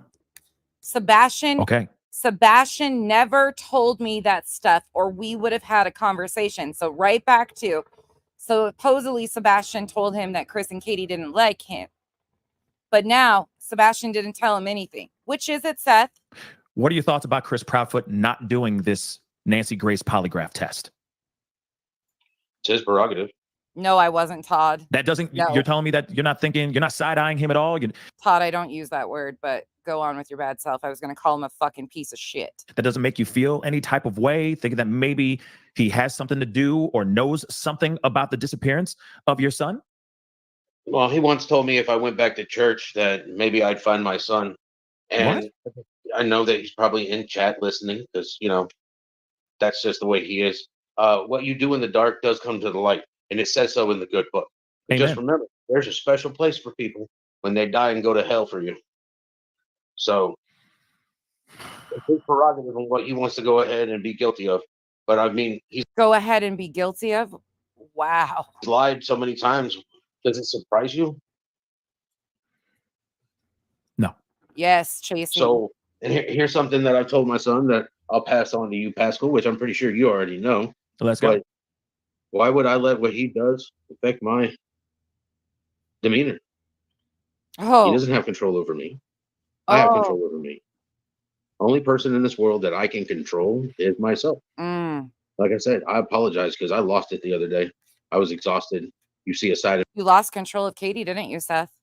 When she filed for divorce, that's the day your life changed, huh? Your day your life ended. You lost control. It's interesting to hear you say that the only person you can control is yourself. And you talk about Sebastian like he's property. me that does not come out very often.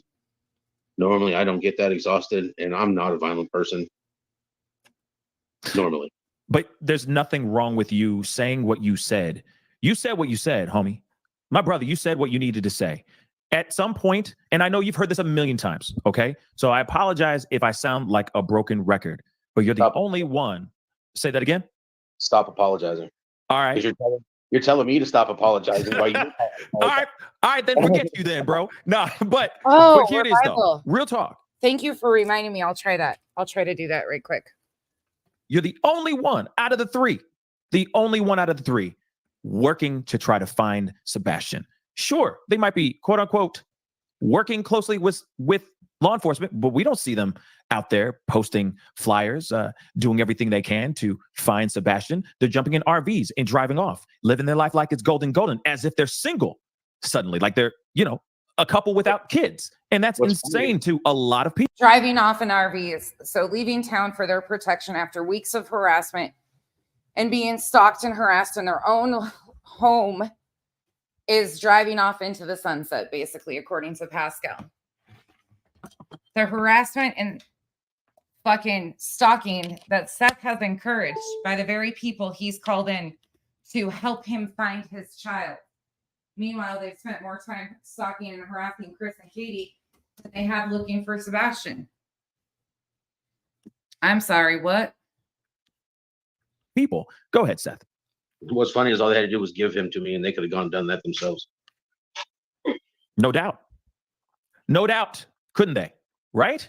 So this is just odd. And of course, when you hear Chris lying, because it's really him that's not been consistent. He's the one who's been just really faulty and a lot of things there's been a lot of contradictions in a lot of the podcasts and the interview that he did with Nancy Grace. All of it is not adding up now. So everyone's starting to side eye those two. But then to add insult to injury, to throw tobacco sauce in an open wound, they jump into this RV and they drive off to an undisclosed place like the doggone president of these United States. It just doesn't make sense to me. And it makes them look extremely suspicious. But now we're hearing a bunch of new things as well, which I want to talk to you about those things as well. The grandparents, the Bowerstocks. Go ahead. I'm looking at your chat, and it just so happens I pull up chat, and there's a Mars is a crazy panda Riviera. Seth, you know where Sebastian is because you're too nonchalant about them. Well, let me tell you something. To answer that, I cannot control them. So while you sit there and say I'm nonchalant, my goal is to find Sebastian any way possible within. Wait a minute here. Hold on. We're going back for a second. Listen to this again. Listen to what was asked and how he approaches it. Look, extremely suspicious. But now we're hearing a bunch of new things as well, which I want to talk to you about those things as well. The grandparents, the Bowerstocks. Go ahead. I'm looking at your chat, and it just so happens I pull up chat, and there's a Mars is a crazy panda Riviera. Seth, you know where Sebastian is because you're too nonchalant about them. Well, let me tell you something. To answer that, I cannot control them. So while you sit there and say I'm nonchalant, my goal is to find Sebastian any way possible within the law, because if it wasn't within the law, then I would be breaking the law in order to prove a point. And that's not how I operate. Yeah. But I will say this. I understand responding to that, but there are trolls that are going to be. Okay, so he didn't answer that. He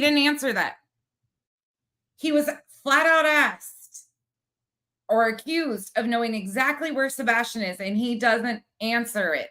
He goes into Mm-hmm. Be in the chat. Some people are just jerks for the sake of being jerks. I say just let it. Go ahead. No, I just wanted to let her know, or No, you're him know, good. or it know. I don't want to assume it's gender. You're good. You're safe here. But let's get back to that question, though. I don't want to assume it's gender. Oh, yeah, you're really sly. Okay. The Bowerstocks, allegedly 2 days or 3 days, whatever, right after Sebastian was reported missing, they allegedly jumped into a car and did a road trip across country to Seattle and then flew to Alaska. Did you hear about that? And is that even true? I don't know. Where'd you hear from? I just heard it through the grapevine, to be honest. These streets be talking, bro. These So what streets you be did, talking. you heard something through the scuttlebug. I don't know if that's true or not. I do know that they left. I do know that they came back the Sunday before Easter. Okay. I don't know how long they were gone. Do I find it kind of weird that they did that? Yes. But then again, they're Chris's mother and stepfather. You know, they wanted to sit there and claim Sebastian as their grandchild. But then again, Chris and Katie are doing the same thing that Kathy and Terry's doing. They're going out in an RV and living the grand life while I'm trying to find my son. But hasn't it been recently? He didn't know if Sebastian and Terry were close. I thought that was something that was. Like I said, the timing seems a bit weird, right? And even so, just, my personal opinion. Yeah, it seems so fucking odd that they had a trip pre-planned. Totally fucking odd, right? For work of all things. It just doesn't make any sense for them to take a trip, even just days after Sebastian went missing, their own step-grandson.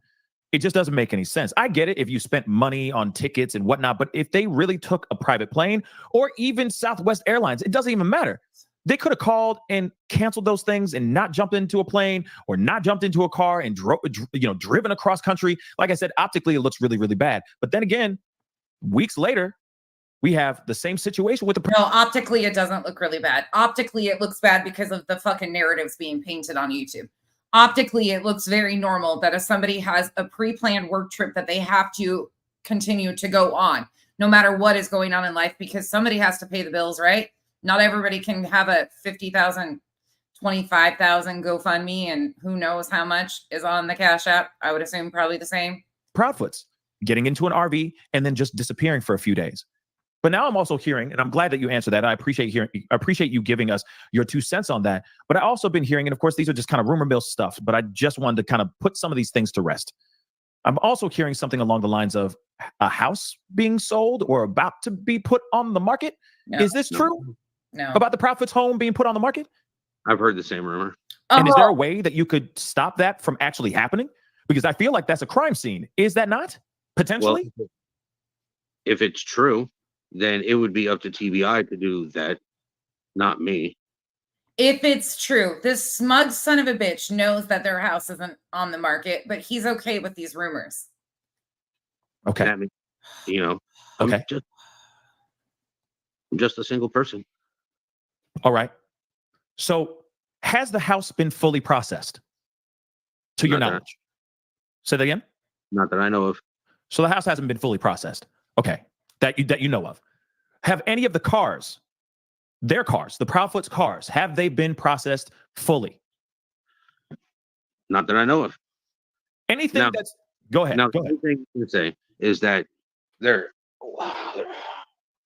me being a parent, or me being the biological father, we won't say who's parents and who's not parents, but me being the biological father, they haven't came and grabbed my vehicle and processed it. I'm still a suspect. I'm a suspect until the case is closed by having Sebastian back. And if they haven't processed mine, then I'm going to assume that they haven't processed theirs.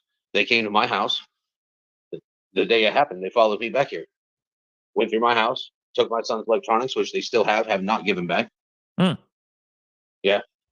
So I hope that switches, doing you some good. But so he was pissed on April 5th about them still having the switch. They went through my house. They checked my garage to make sure that Sebastian wasn't hiding in my house.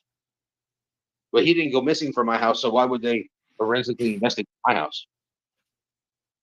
Wow. But I thought they tossed his entire room and destroyed it. So they combed through your home.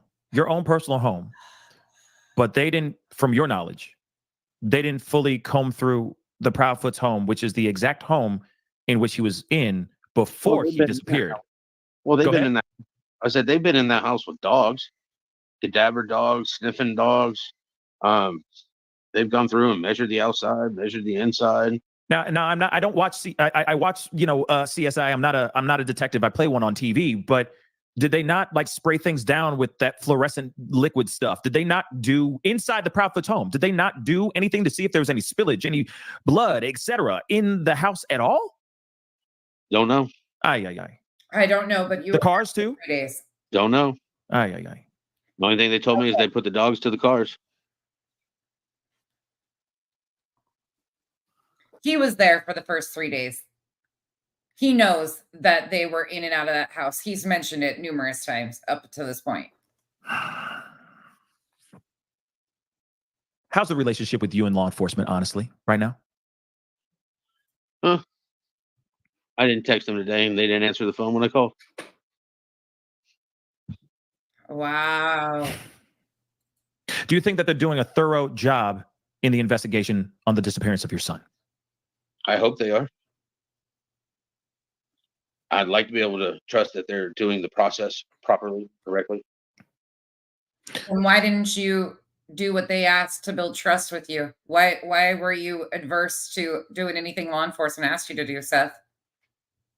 So when you tell me on the previous show, we had a conversation. It was pretty shocking to hear that you have been followed, that volunteers have been followed.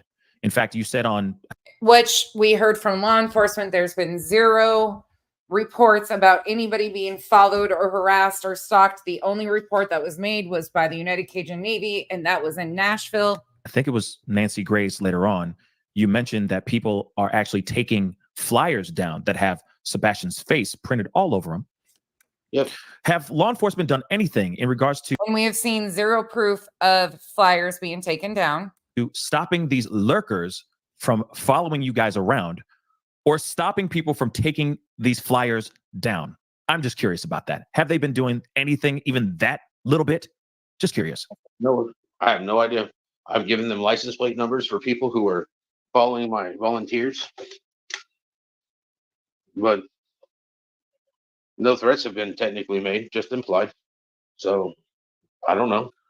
I don't know if they're. I don't know what they're doing, man. I'm farther outside of what they're doing than Chris and Katie are. Interesting that you say it that way. Is Chris or the Proudfoots or the Bowerstocks connected to law enforcement in Hendersonville, Tennessee at all? Say that again.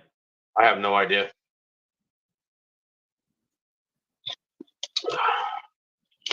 I have no idea. Sorry, I was drinking some more water, so you won't yell at me later. Hydrate, baby, hydrate. But I am quite curious about that because, I mean, I'll say it. I don't care.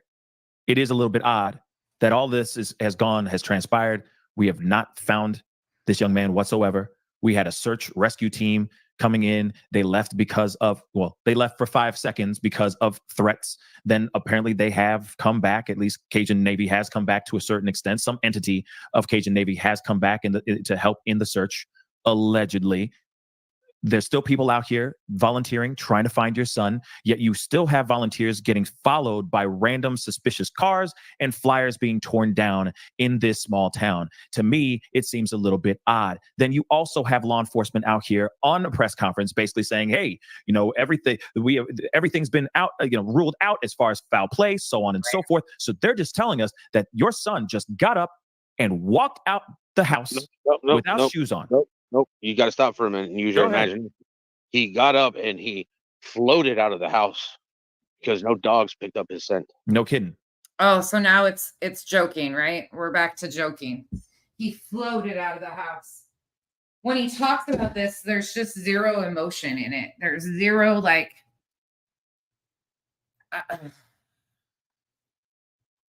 I'm sorry if you didn't catch the sarcasm in that. Oh, that was sarcasm as a mug. That you laid it on thick, baby. But that's the thing that doesn't make any sense. That's the part that doesn't make any sense. So this kid suddenly has David Copperfield, David Blaine skills. No, he has Jedi powers now. Bang. You know, Star Wars. Right. Using the Force. He is now a master. He is above Yoda, and he can levitate himself to wherever he's going. Aliens have cleaned him up. Unbelievable.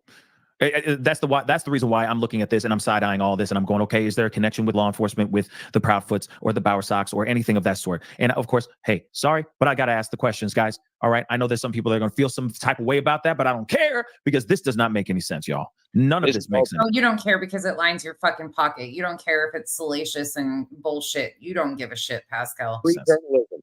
Say that again? Well, free journalism. It is free journalism. I love it. No, Jones, and we're back on like the old interviews. This is from April 5th. This is the follow-up interview after he outed Sebastian's essay on Justin on TikTok. This is the follow-up interview to that. So it's painful as hell. Being a free man. First Amendment. Thing. All day. Which is backed up by the Second Amendment. And all it takes is a good man to make sure that it stays that way. Absolutely. Wow. Oh, trust me, I'm going to keep holding it down here. Okay. All right. Trust and believe. Now, I understand that you're going to be doing a polygraph test. Is that true? Yeah. Nancy Grace asked if I would do one. I told her yes. Because I understand that there's a lot of people out here that are speculating that maybe you're the one hiding Sebastian out here in these streets. So, which I think hiding in the streets. Right. You know, people want to come search my house. Well, you can kiss my ass. I walk around my house all day. If the law enforcement wants to come and search my house again, they can make my son's bed this time when they leave. Because they definitely didn't make it when they left. Oh, they didn't make his bed when they left. Are you fucking joking? They're looking for a missing child and you're concerned about them not making the bed? Oh, Lord, there's a lot in this. Okay, he said what he said, y'all. You heard that? He said what he said. Okay? I got a couple questions here I want to bring here, okay? So S-Dubs just asked, was he reported? Did he have any consequences? And I think this has to do with the essay that happened to Sebastian. No, he was reported because Katie called CPS, but because he's under the age of 13, nothing happened. Welcome to California, stupidity. Yes. Okay. Right there. He just admits that the child was under the age of 13. He says under the age of 13. Again, it's bullshit. But he acknowledging that he knows the child wasn't 13. And I think this has to do with the essay that happened to Sebastian. No, he was reported because Katie called CPS, but because he's under the age of 13, nothing happened. Welcome to California, stupidity. Under the age of 13, right there. He acknowledges that the child, which we already knew because Katie said that, but yes. Okay. Wow. Amanda, why did it matter if Sebastian was around his daughter when he doesn't live or he doesn't have his daughter? That's actually a good question too. So that is a question. So every single time that Faith was around, he just kept him as far away from her as possible. That seems a little bit insane. Can you expand on that a little bit? Yeah, they sent him to my house. Wow. Which I'm not going to turn down time with my son. No doubt. But then he would sit there on his phone and FaceTime. Last time I think he FaceTime with Faith, it was like for 2 hours. Wow. That's okay. Okay. Real quick, let's continue. Nicole B, appreciate it. Thank you so much. Yay to the subs. And of course, hey guys, real quick, shameless plug, but please be sure to hit that like button down below. Hit that subscribe button. That'd be greatly appreciated. Shameless plug that, putting my son in diapers, that's shameless. That's shameful.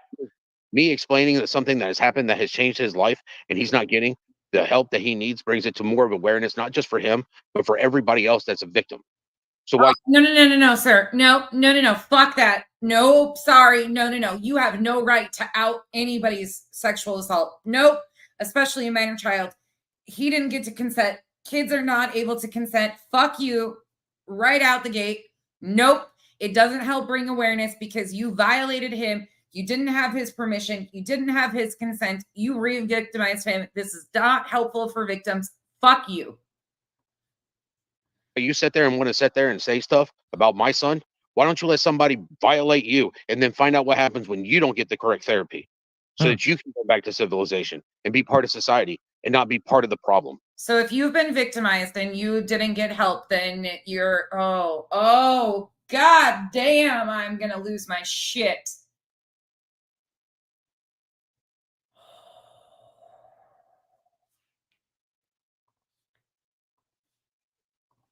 Can we talk about that? Can we talk about the diapers real quick? Sure.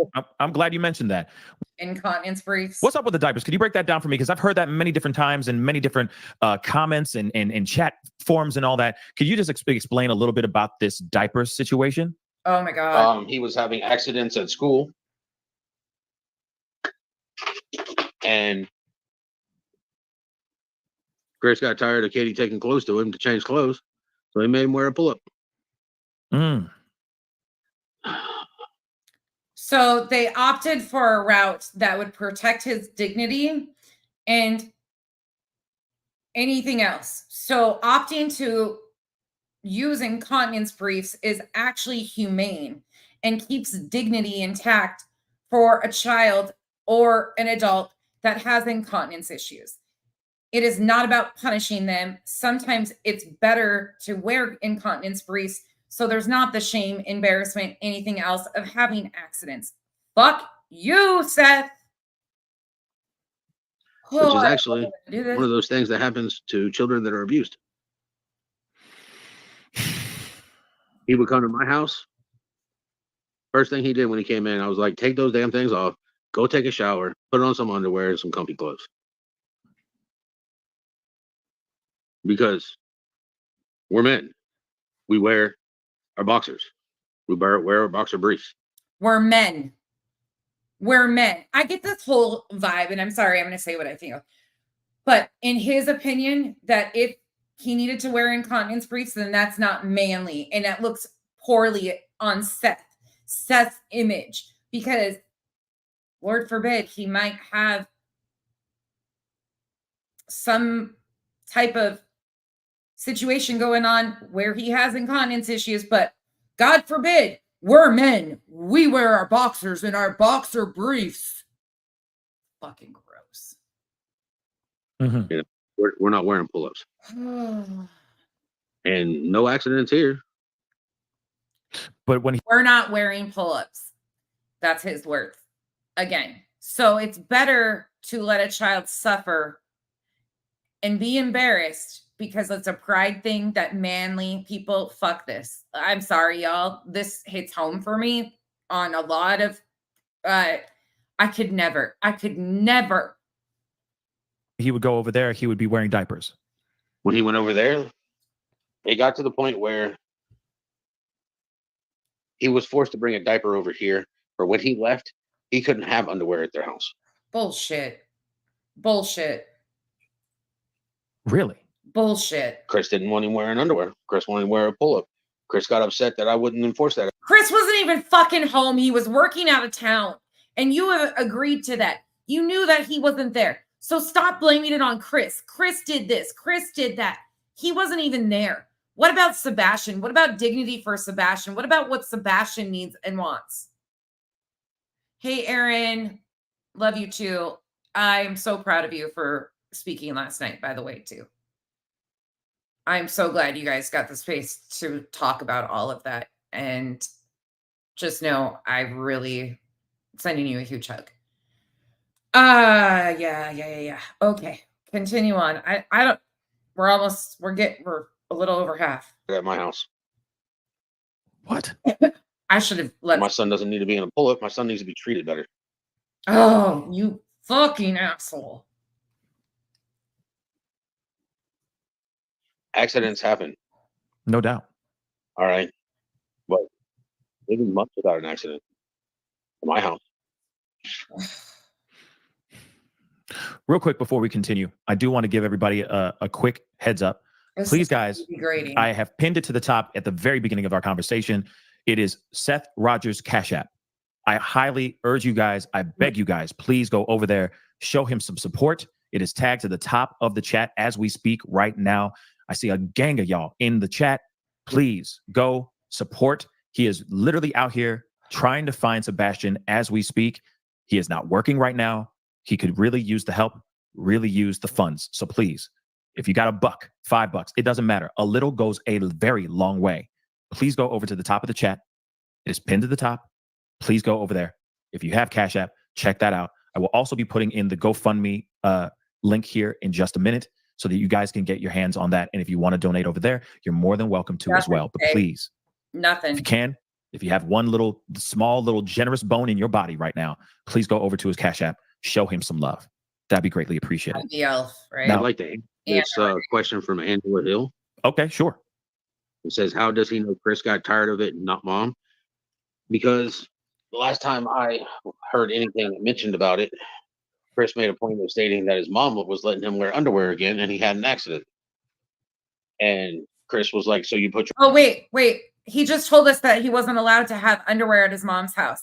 And now he just tells us that I'm going to back that up so people can hear it. Seth, you fucking liar, McLiarson. I'm sorry. I've lost all fucking respect for this man. Again, that doesn't mean that he has anything to do with the disappearance of his child. But this is horrific and re-victimization. And don't ever say that you're helping victims. Want to donate over there? You're more than welcome to as well. But please, if you can, if you have one little, small, little generous bone in your body right now, please go over to his Cash App. Show him some love. That'd be greatly appreciated. Now, I'd like to answer this question from Angela Hill. Okay, sure. Listen to this. It says, how does he know Chris got tired of it and not mom? Because the last time I heard anything mentioned about it, Chris made a point of stating that his mom was letting him wear underwear again and he had an accident. Chris made a point of telling him that his mama was letting him wear underwear again. I thought they didn't have underwear in the house, Seth. What did you just say 5 fucking minutes ago?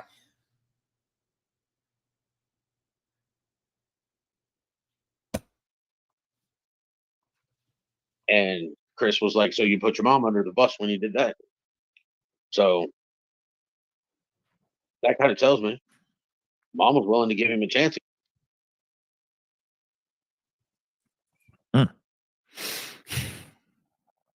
Yeah, this is all. It's as much as we have been covering this case, right? Talking about Sebastian and trying to figure out all this stuff, it is still really hard to hear all this information. No matter what, it angers the hell out of me. I know you're beyond that. Taking some of my muscle relaxers and some of my gabapentin, and I'm feeling pretty good right now. My arm still hurts, but it's tolerable. Right. No, I understand that. And again, I appreciate you being here and being a part of this conversation. Sharing Sebastian's private business is unnecessary and is embarrassing for him. Let's protect children's privacy and leave our egos out of it. Yeah, of course. But I do feel like there's a little bit more information in that to understand how. Of course, but let's just keep on talking about it. Of course. Yeah, they agree with this person. Whoever that person was that sent that super chat with that, props all around. Absolute dignity for Sebastian. But his dad made sure that that's not what was going to happen here. And the way Pascal rolls right into, absolutely. But the Proudfoots work in this situation. Real talk. Misty, thank you so much. Seth, have you checked facilities who take in autistic individuals? It was said if KP or Katie Proudfoot put Sebastian in a place, HIPAA would stop them from telling anyone. I don't know anything about this subject, but the fuck? Chasing, if you're still in here, poor Chasing. I just randomly yell at Chasing throughout live streams. I said this the other day. I just need somebody right here to be like, did you hear that? Chasing did these question and answers, I think a month or so ago about HIPAA, like what is under HIPAA. And it was amazing to hear what people thought. But this whole shit and thing of the HIPAA thing back and forth, it's just not true. Yeah. And if he was in a facility and insurance, I mean, come on, people, like, let's use brains here. The facility would completely be shut down if they were hiding children that are listed on Amber Alerts. What are your thoughts on that? I've actually been on it, and I've had a couple people helping me out. Okay. So you are looking into those kind of facilities, et cetera, just in case if he happened to stumble upon one of those organizations and one of those facilities, correct? That is correct. That's good. That's great. Yeah, according to him the other night, he's called like 20 or 30 of them. That's great news. I mean, this is a very confusing case because nothing makes sense. So None it's of it. not about being outside the box per se, but it's trying to look at the box from a 360-degree angle. Oh, My son could be anywhere, so any place he might be, we're calling, we're checking, we're emailing pictures of him. You know, this is him. Is he here? You know, the biological father is looking for him. If he is there, please call 911. If he's not, you're subject to kidnapping because the biological father hasn't given permission. And to submit him into any type of institutionalized plan means that you have to have both mother and biological father permission. no, that's not even how that all works. No, I'm sorry. Oh my God. Oh yeah. It's you know how fucking much paperwork it is for even an intensive outpatient facility. Some of y'all know in here. Some of y'all know how hard it is and to have insurance cover it, let alone be a private pay facility. Oh my God, this is just the most ignorant shit I've ever heard. Well, And if they have, when I find him he's at a place and they don't give him to me when I find out, besides calling the police, they'll Right. have a lawsuit against them for kidnapping and charges will be filed. Listen so then honestly, how arrogant he is about that. Like, sure, let's go with that theory. Yeah, and they're going to get charged with kidnapping for not giving me my child. But you avoided the answer about when somebody said, you know where your child's at. You couldn't answer that one, but you have a whole spiel about this one. Interesting, Seth. what do you think? Where do you think Sebastian is right now? Honestly, Don't know, man. Chasing the other night in that BJ interview, there was a question, and I should have loaded the comments with it too in that video, because in the comment section, somebody asked about these type of facilities, and he said he's called like 20 or 30 of them. Yeah. It's why I'm looking everywhere. It's why I'm tracking down all angles, any type of ideas. I listen to these podcasts afterwards, and I hear them. But most of the time, I'm looking at chats. I'm looking at chats to see if anybody has an idea. It's the right question. All right. I made a point about that with Dolly on his thing. You're not asking the right question. You have to ask the right question. So I'm looking at all these questions, hoping that I will come across one that I haven't already asked myself. I write it down and I do it. right. Well, then here's a question. Are there specific areas the searchers are being harassed, or anywhere? If it is specific, are they being tracked if it could lead to a potential location? Thank you and God bless you. And of course, I stand with Seth and Sebastian Strong. Is there any specific locations that maybe these lurkers, these people that are standing around or driving around and following these volunteers, is there any place in particular where traffic is high with these stalkers, for lack of a better term? Say again? Hendersonville. Just Hendersonville. Okay. I haven't seen flyers ripped down over in Bellevue. I didn't, and I'll tell you some of the places I've been. Bellevue, I've been all the way over there on that side. I'll go check and make sure the flyers are there. But I've got people going to the same places 3 days later because all the flyers are gone. Could it be because you're hanging them on poles that you're not supposed to? You don't have permission. Is that why they're being taken down and removed, because you didn't have permission to hang them there in the first place? That would make sense, because I know what you're trying to imply here. Again, we heard your mom outed on CJ's video after you had supposedly told her that you had video or something of Chris ripping down flyers, which was a complete bullshit lie. But you've always kind of tiptoed around this. And interestingly enough, you're saying that it was just in Hendersonville that this was happening. Meanwhile, you were also bitching about Chris and Katie not being in town. So make up your mind. What is it, Seth? So you keep circling back. Go ahead. Sorry. Yeah. I was going to say, yeah, we do. We keep circling back. I believe he's alive. If he's not hidden somewhere or in some camp that we haven't found yet, why do he believes he's alive? He believes he's hidden somewhere or in a camp. People want to keep tearing down my flyers? No doubt. Don't they? The questions that I have. Why don't you want me to find my son? And another time, why don't you want me to find nobody? There is not one person on the, well, I guess people on Sebastian's side right now are probably questioning whether, yeah, but everybody wants him found and safe and alive. I think that's the reason why. I think that's the ongoing question that we all are asking the same thing. I mean, why are these people following your volunteers, following you around? Why are flyers being ripped down? Aaron, you're fine. You've talked to 5-0, you've talked to law enforcement. Y'all are free in the comments. As long as we're not doing what they're doing, you guys are free to say it as you wish. As long as we're not accusing them of heinous shit, you're free to talk about whatever you feel like. So why hasn't law enforcement actually gotten off their butts and done something about these people that are lurking in the background? And I get it that, they may not be breaking any specific laws, but at the same time, if they're tearing things down and intimidating people, that's a big problem, especially when it comes to this search. It's intimidating people enough for them not to show up, if that makes any sense. Cajun Navy left because of these threats that they were getting. And apparently, Nancy Grace was one of the people that actually heard these phone calls, these threats to the Cajun Navy. I mean, that says a lot. So why isn't law enforcement doing everything they can to protect the people that are out here, putting in the much needed time to... United Cajun Navy was fighting with JLR and his crew. Of course, there was probably threats levied there. Find Sebastian. Maybe you should ask them during the next press conference. I should. Whenever that press conference is going to be. That's what I'd like to know.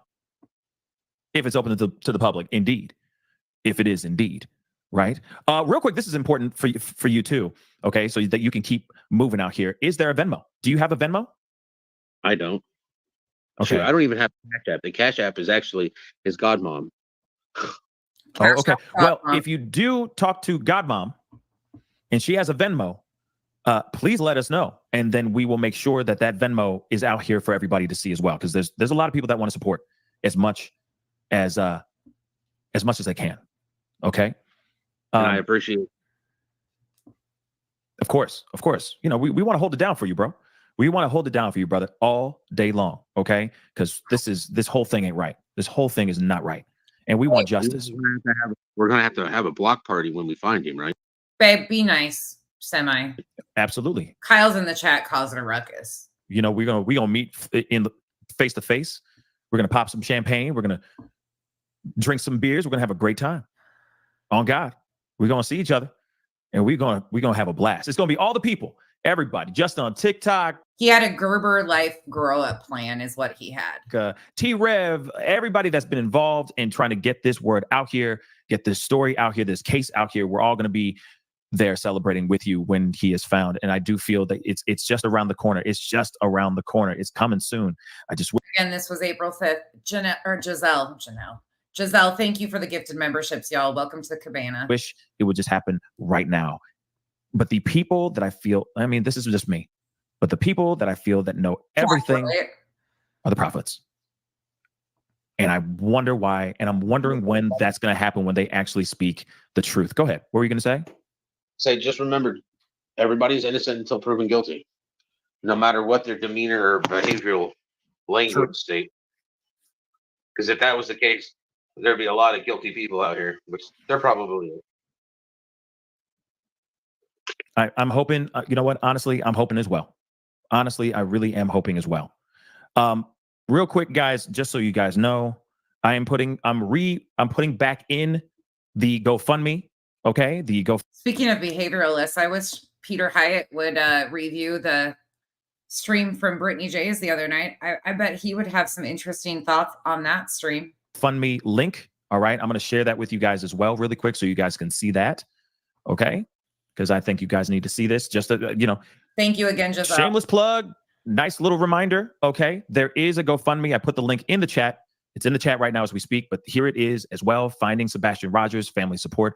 Please go over there. Show some support. Again, $1, $5. Brandon Contonio in the chat. That's my other half. Doesn't matter. A little bit goes a very, very long way. Their goal that they're trying to raise is $25,000. Please, they're less than $4,000 away from that actual goal. Please show some love. If you can't do the Cash App. So on April 5th, he had already amassed $21,000. And we don't know what was sent to the Cash App. We have no clue. There was a question up here. Kathy, the live stream was April 5th. What has Pascal? Yes. interestingly enough, he came back from that last vigil in June, May, end of May, and he has covered it once or twice since, and that was it. He said he was going to only cover if there was significant updates, but it's completely changed. And they don't have Venmo set up yet. Hopefully they will here by tomorrow morning. Hold on. But in the meantime, if you want to support and help them reach their goal, please get over to their GoFundMe. All right. Share the love if you can. Don't worry. I will make sure that the GoFundMe link is pinned to the top of the comment section down below at the end of this show. Okay. For those of y'all who are, because the chat is blazing, going fast. Doesn't matter how slow I make it. It keeps getting faster and faster and faster. So just so you guys know, there is a GoFundMe. I will have it in the chat, in the comment section after the show. But you see it right here. They're trying to get to $25,000. There's only less than $4,000 left to get to.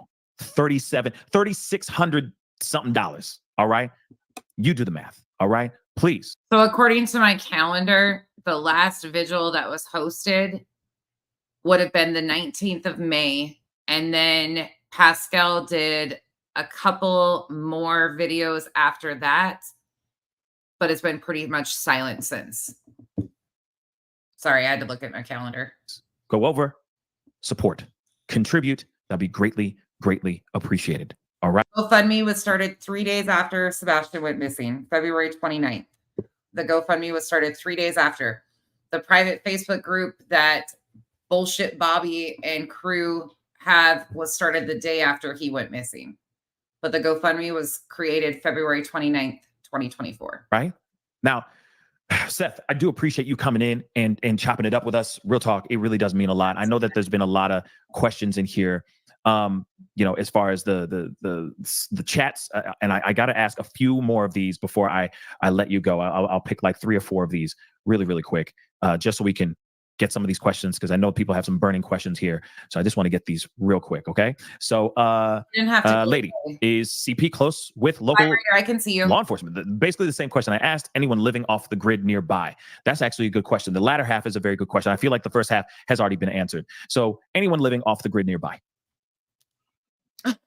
I would say probably not. See me how many horses, dogs, side by sides, and everything have been taken through those woods. There are some places in those woods where people can't get into because they're not wearing like bibs. Right. The swamp. But for the most part, law enforcement and the rescue, search and rescue, they went through all those areas. Okay. Stephanie, thank you so much. So he's confirming again that law enforcement was heavily active. Seth, we are coming to help search. That's great. Thank you. Okay. Do you believe the police are doing everything as they say? I'm bringing red duct tape for my flyers. What are your thoughts, Seth? I think they can always do more. Good answer. Solid answer. Tommy is asking Seth, or please ask Seth about Sebastian's meds. Where are they? If gone, then he's still alive. Thoughts? I haven't asked about his meds, but I know that he can survive without them. That's good to know.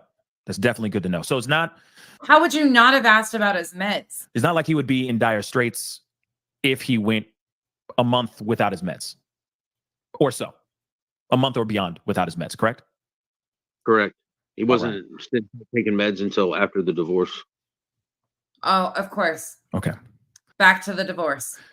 Now, I will let everybody know that due to a 70% chance of rain on Sunday, we have moved the prayer vigil to tomorrow at 6 p.m. I give up. So tomorrow is the vigil. Okay. Yeah, because I told him it was going to rain on Sunday. She's like, "Don't tell me that." I was like, "I'm just telling you what I saw. Don't beat the messenger." Okay. So it will be at the Rudder still at 126 River Road, Hendersonville 37075. Right? at 6 p.m. 6 p.m. Tomorrow. Okay, just so you guys know. So tomorrow will be the vigil. All right. Tomorrow, the Rudder. Let me repeat that again. I'll say it again before the end of the show. 126 River Road, Henderson. Isn't it interesting? They haven't had. When was the last vigil? Anybody? Music City Mom, you still in here? Has there been any since When's the last one I have? Is that the last one that we've seen? Was the 19th of May?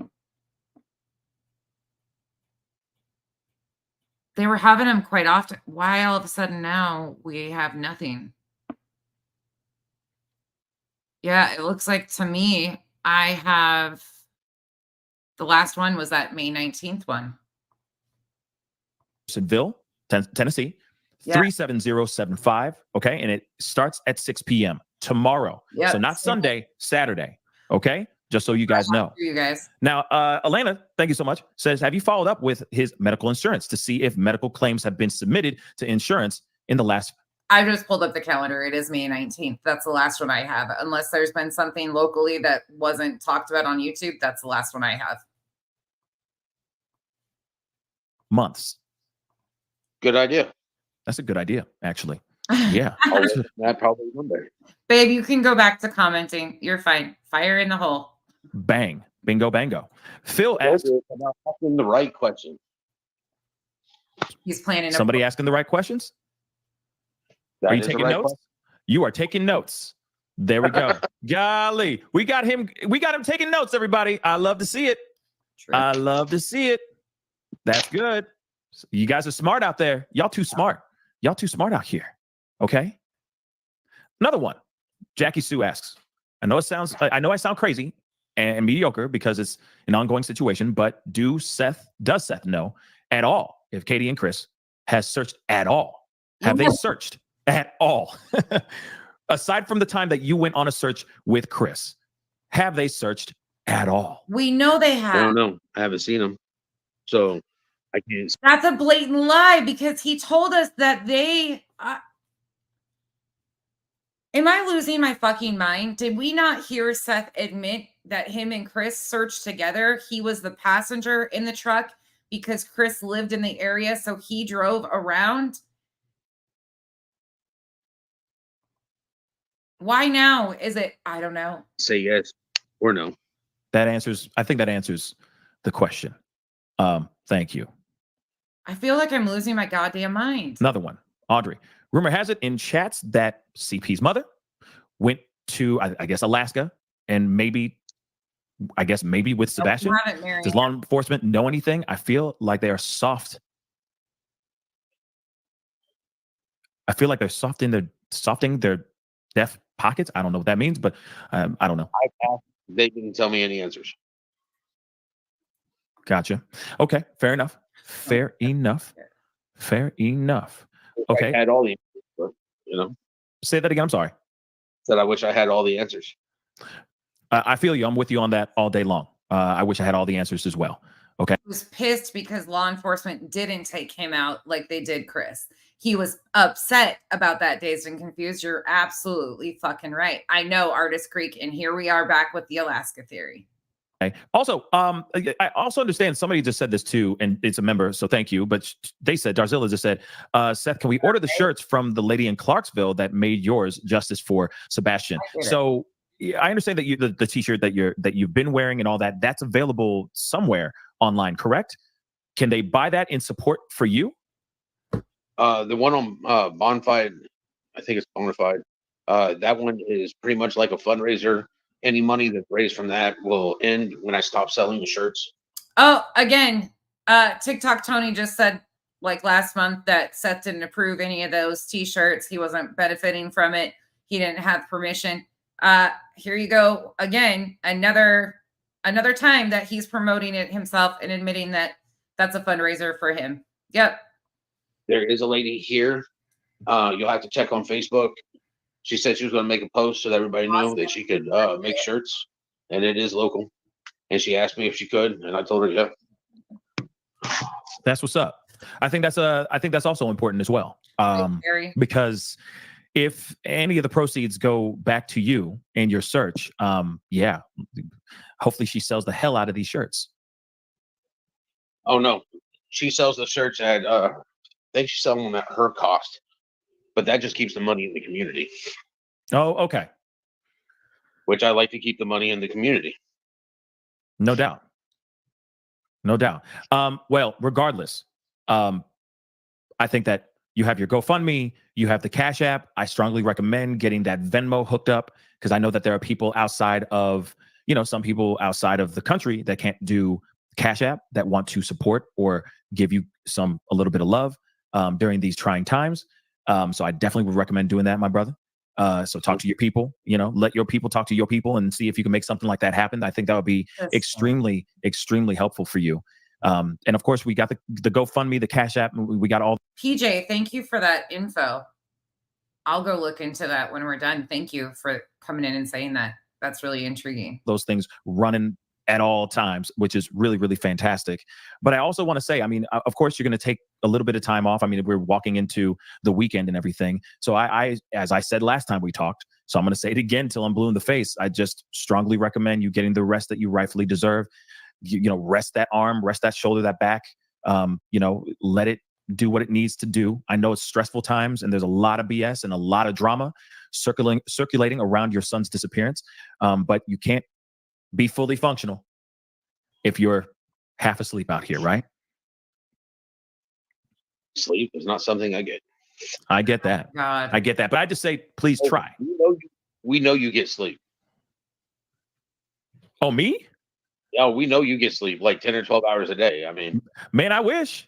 I got 8. Rongo, actually, he has in like 2 different streams before this. He did thank people a couple times, but it's in passing usually. An 8-month-old. So no, not really. But at the same time, just running on adrenaline, man. You know what I mean? But I'm definitely getting more sleep than you. That is definitely for sure. Okay. So rub it in. Yeah. Well, I just want you to take care of yourself. Long story short. Okay. You got to be here for Sebastian for a long time anyway. Absolutely. Okay. Absolutely. We're almost. I know that we just talked through a lot of stuff, and I hope that some of this was cleared up, or at least a good portion of it, because I know that when you had that interview, that really shocked the hell out of a lot of people. But I think that we were able to clarify a lot of things. And I also think that it's important that we're seeing a little bit more an understanding of the dynamics between you and them. I think that's really important, and the dynamics, most importantly, between Sebastian in the middle of all this as well. I think that's really. I don't, Jennifer. I really don't. That was kind of all over the place. I'm not sure where the origin of that story and the validity to any of that. I'm not sure. Important. Now, where he is, I know that you're still trying to find him, and we're praying for you. We really are praying for you. We really want him to come back home, and I think the more we keep talking, the more we get this stuff out here, the sooner we can bring him home. Now, I know that you guys have been, not you guys, but you have been searching high and low. Has there been any little inklings of leads or anything of that sort that maybe we can? The claims were when Sebastian was 2 years old. Yes, that is, but I don't know the validity behind any of those. I don't know if Katie actually knows those people. I have no idea. I haven't gone that deep into Ken and I can't call her Barbie, Aunt Burrito. Walk away from this conversation with? No. Any clues? No, I thought the glasses were a clue, but yeah, law enforcement, they're the wrong brand. Yeah, I'm sorry, man. I know that a lot of people were very hype about those glasses, for sure. We were all hoping that those glasses were a match, for sure. Well, I just found out that I made sure that the Proudfoots knew that there was a vigil. Not too far from their house either. Right. I think it would have been Georgia or Kansas. And they're not coming. Why the hell not? Maybe you should ask them that. They ain't picking up my phone call. All right. I'm not calling them from mine. My phone's always open. They can call me.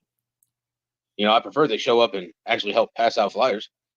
But people But I don't understand why people. I don't get it. Like, why would they even think in their minds that is the best move, or optically, just optically speaking, okay? Just looking on the outside looking in.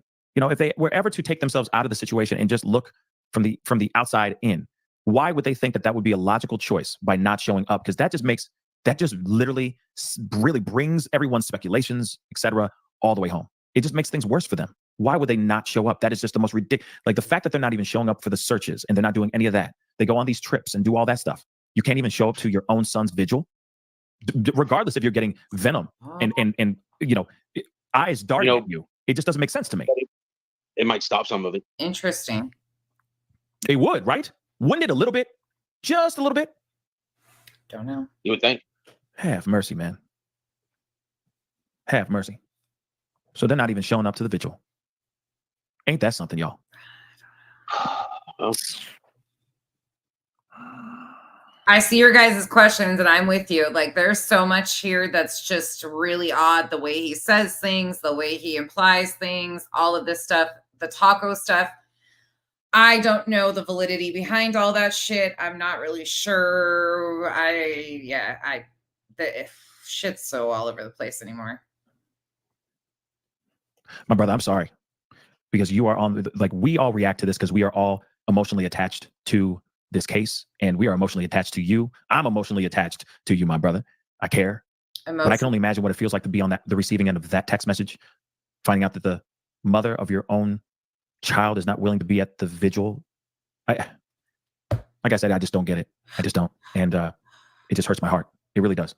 Yeah, can you imagine being on the receiving end of the hate that he brought on intentionally for Katie and Chris, and then you expect them to show up at a vigil?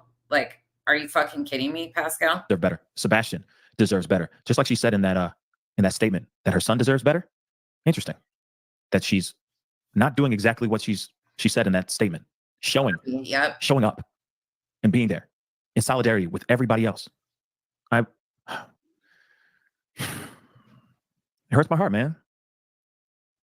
Who does that? You know, somebody asked me a question. Shoot. They sat there and I'm pretty sure they were just being the devil's advocate, but they looked at me and they said, "What don't you search for?"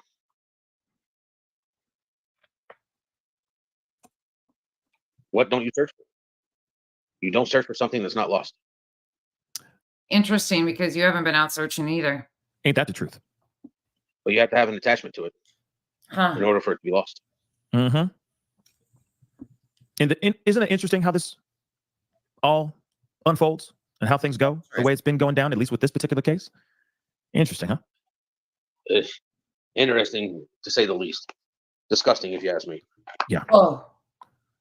Like I said, my brother, I'm really sorry to hear that, because I know you have a big place in your heart for your son.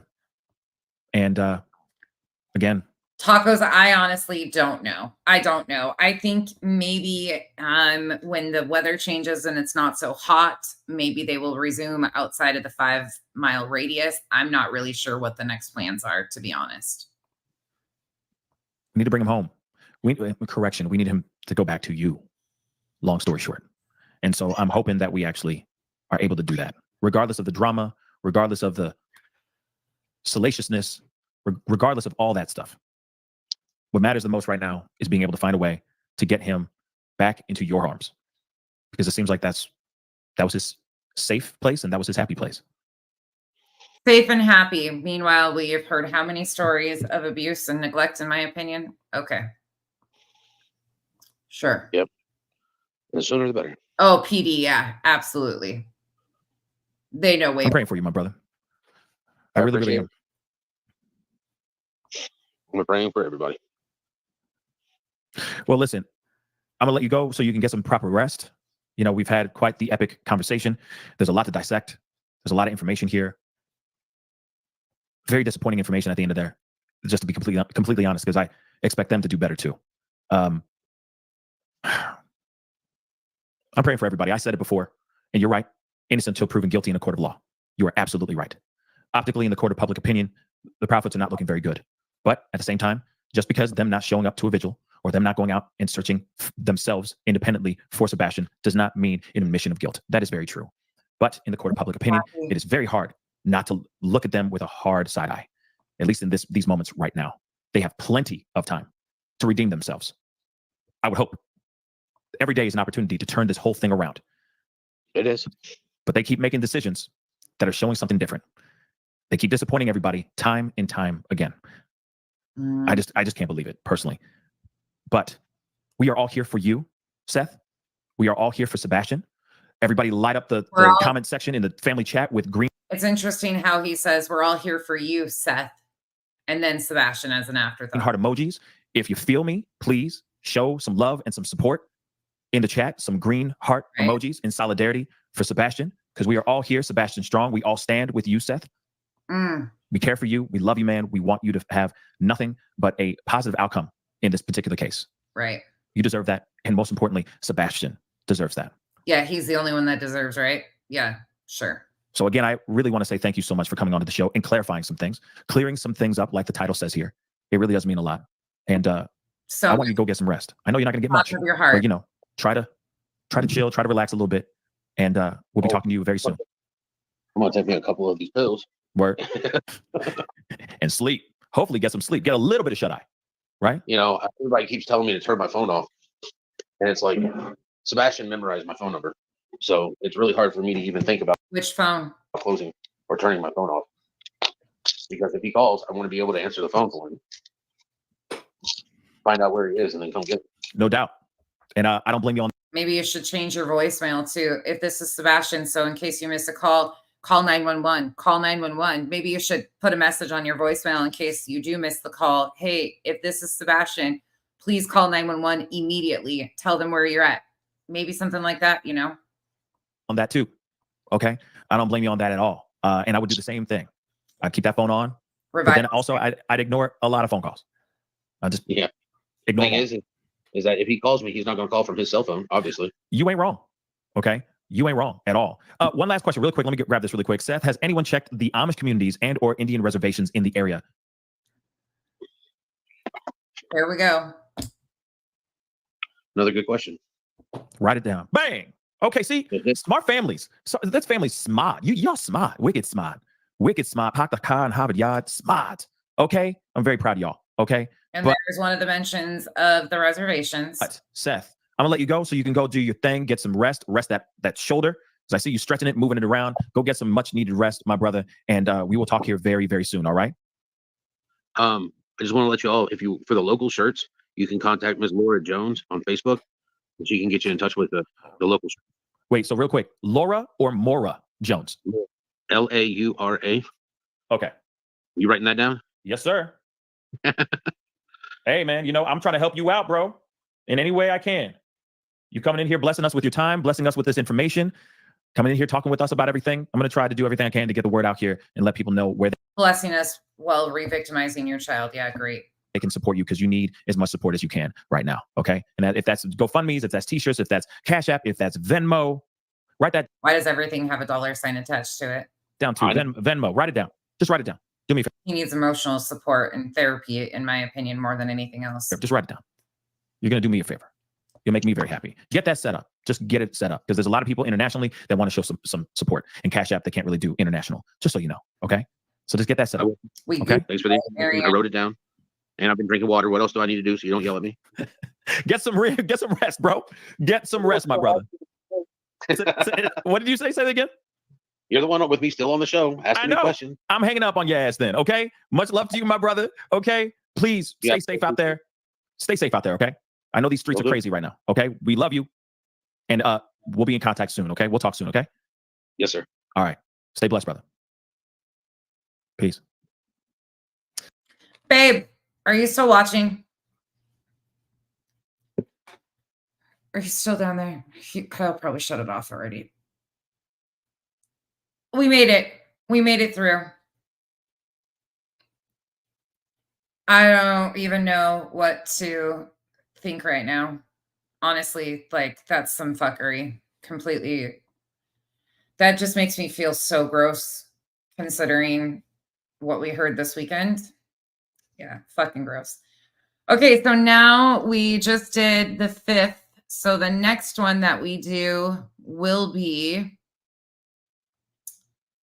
Pascal again from the 8th of April. So that will be the next one that we do is the 8th of April from Pascal again. So I know, babe. I know you do. Do you mean you made me come down and give you a hug, babe?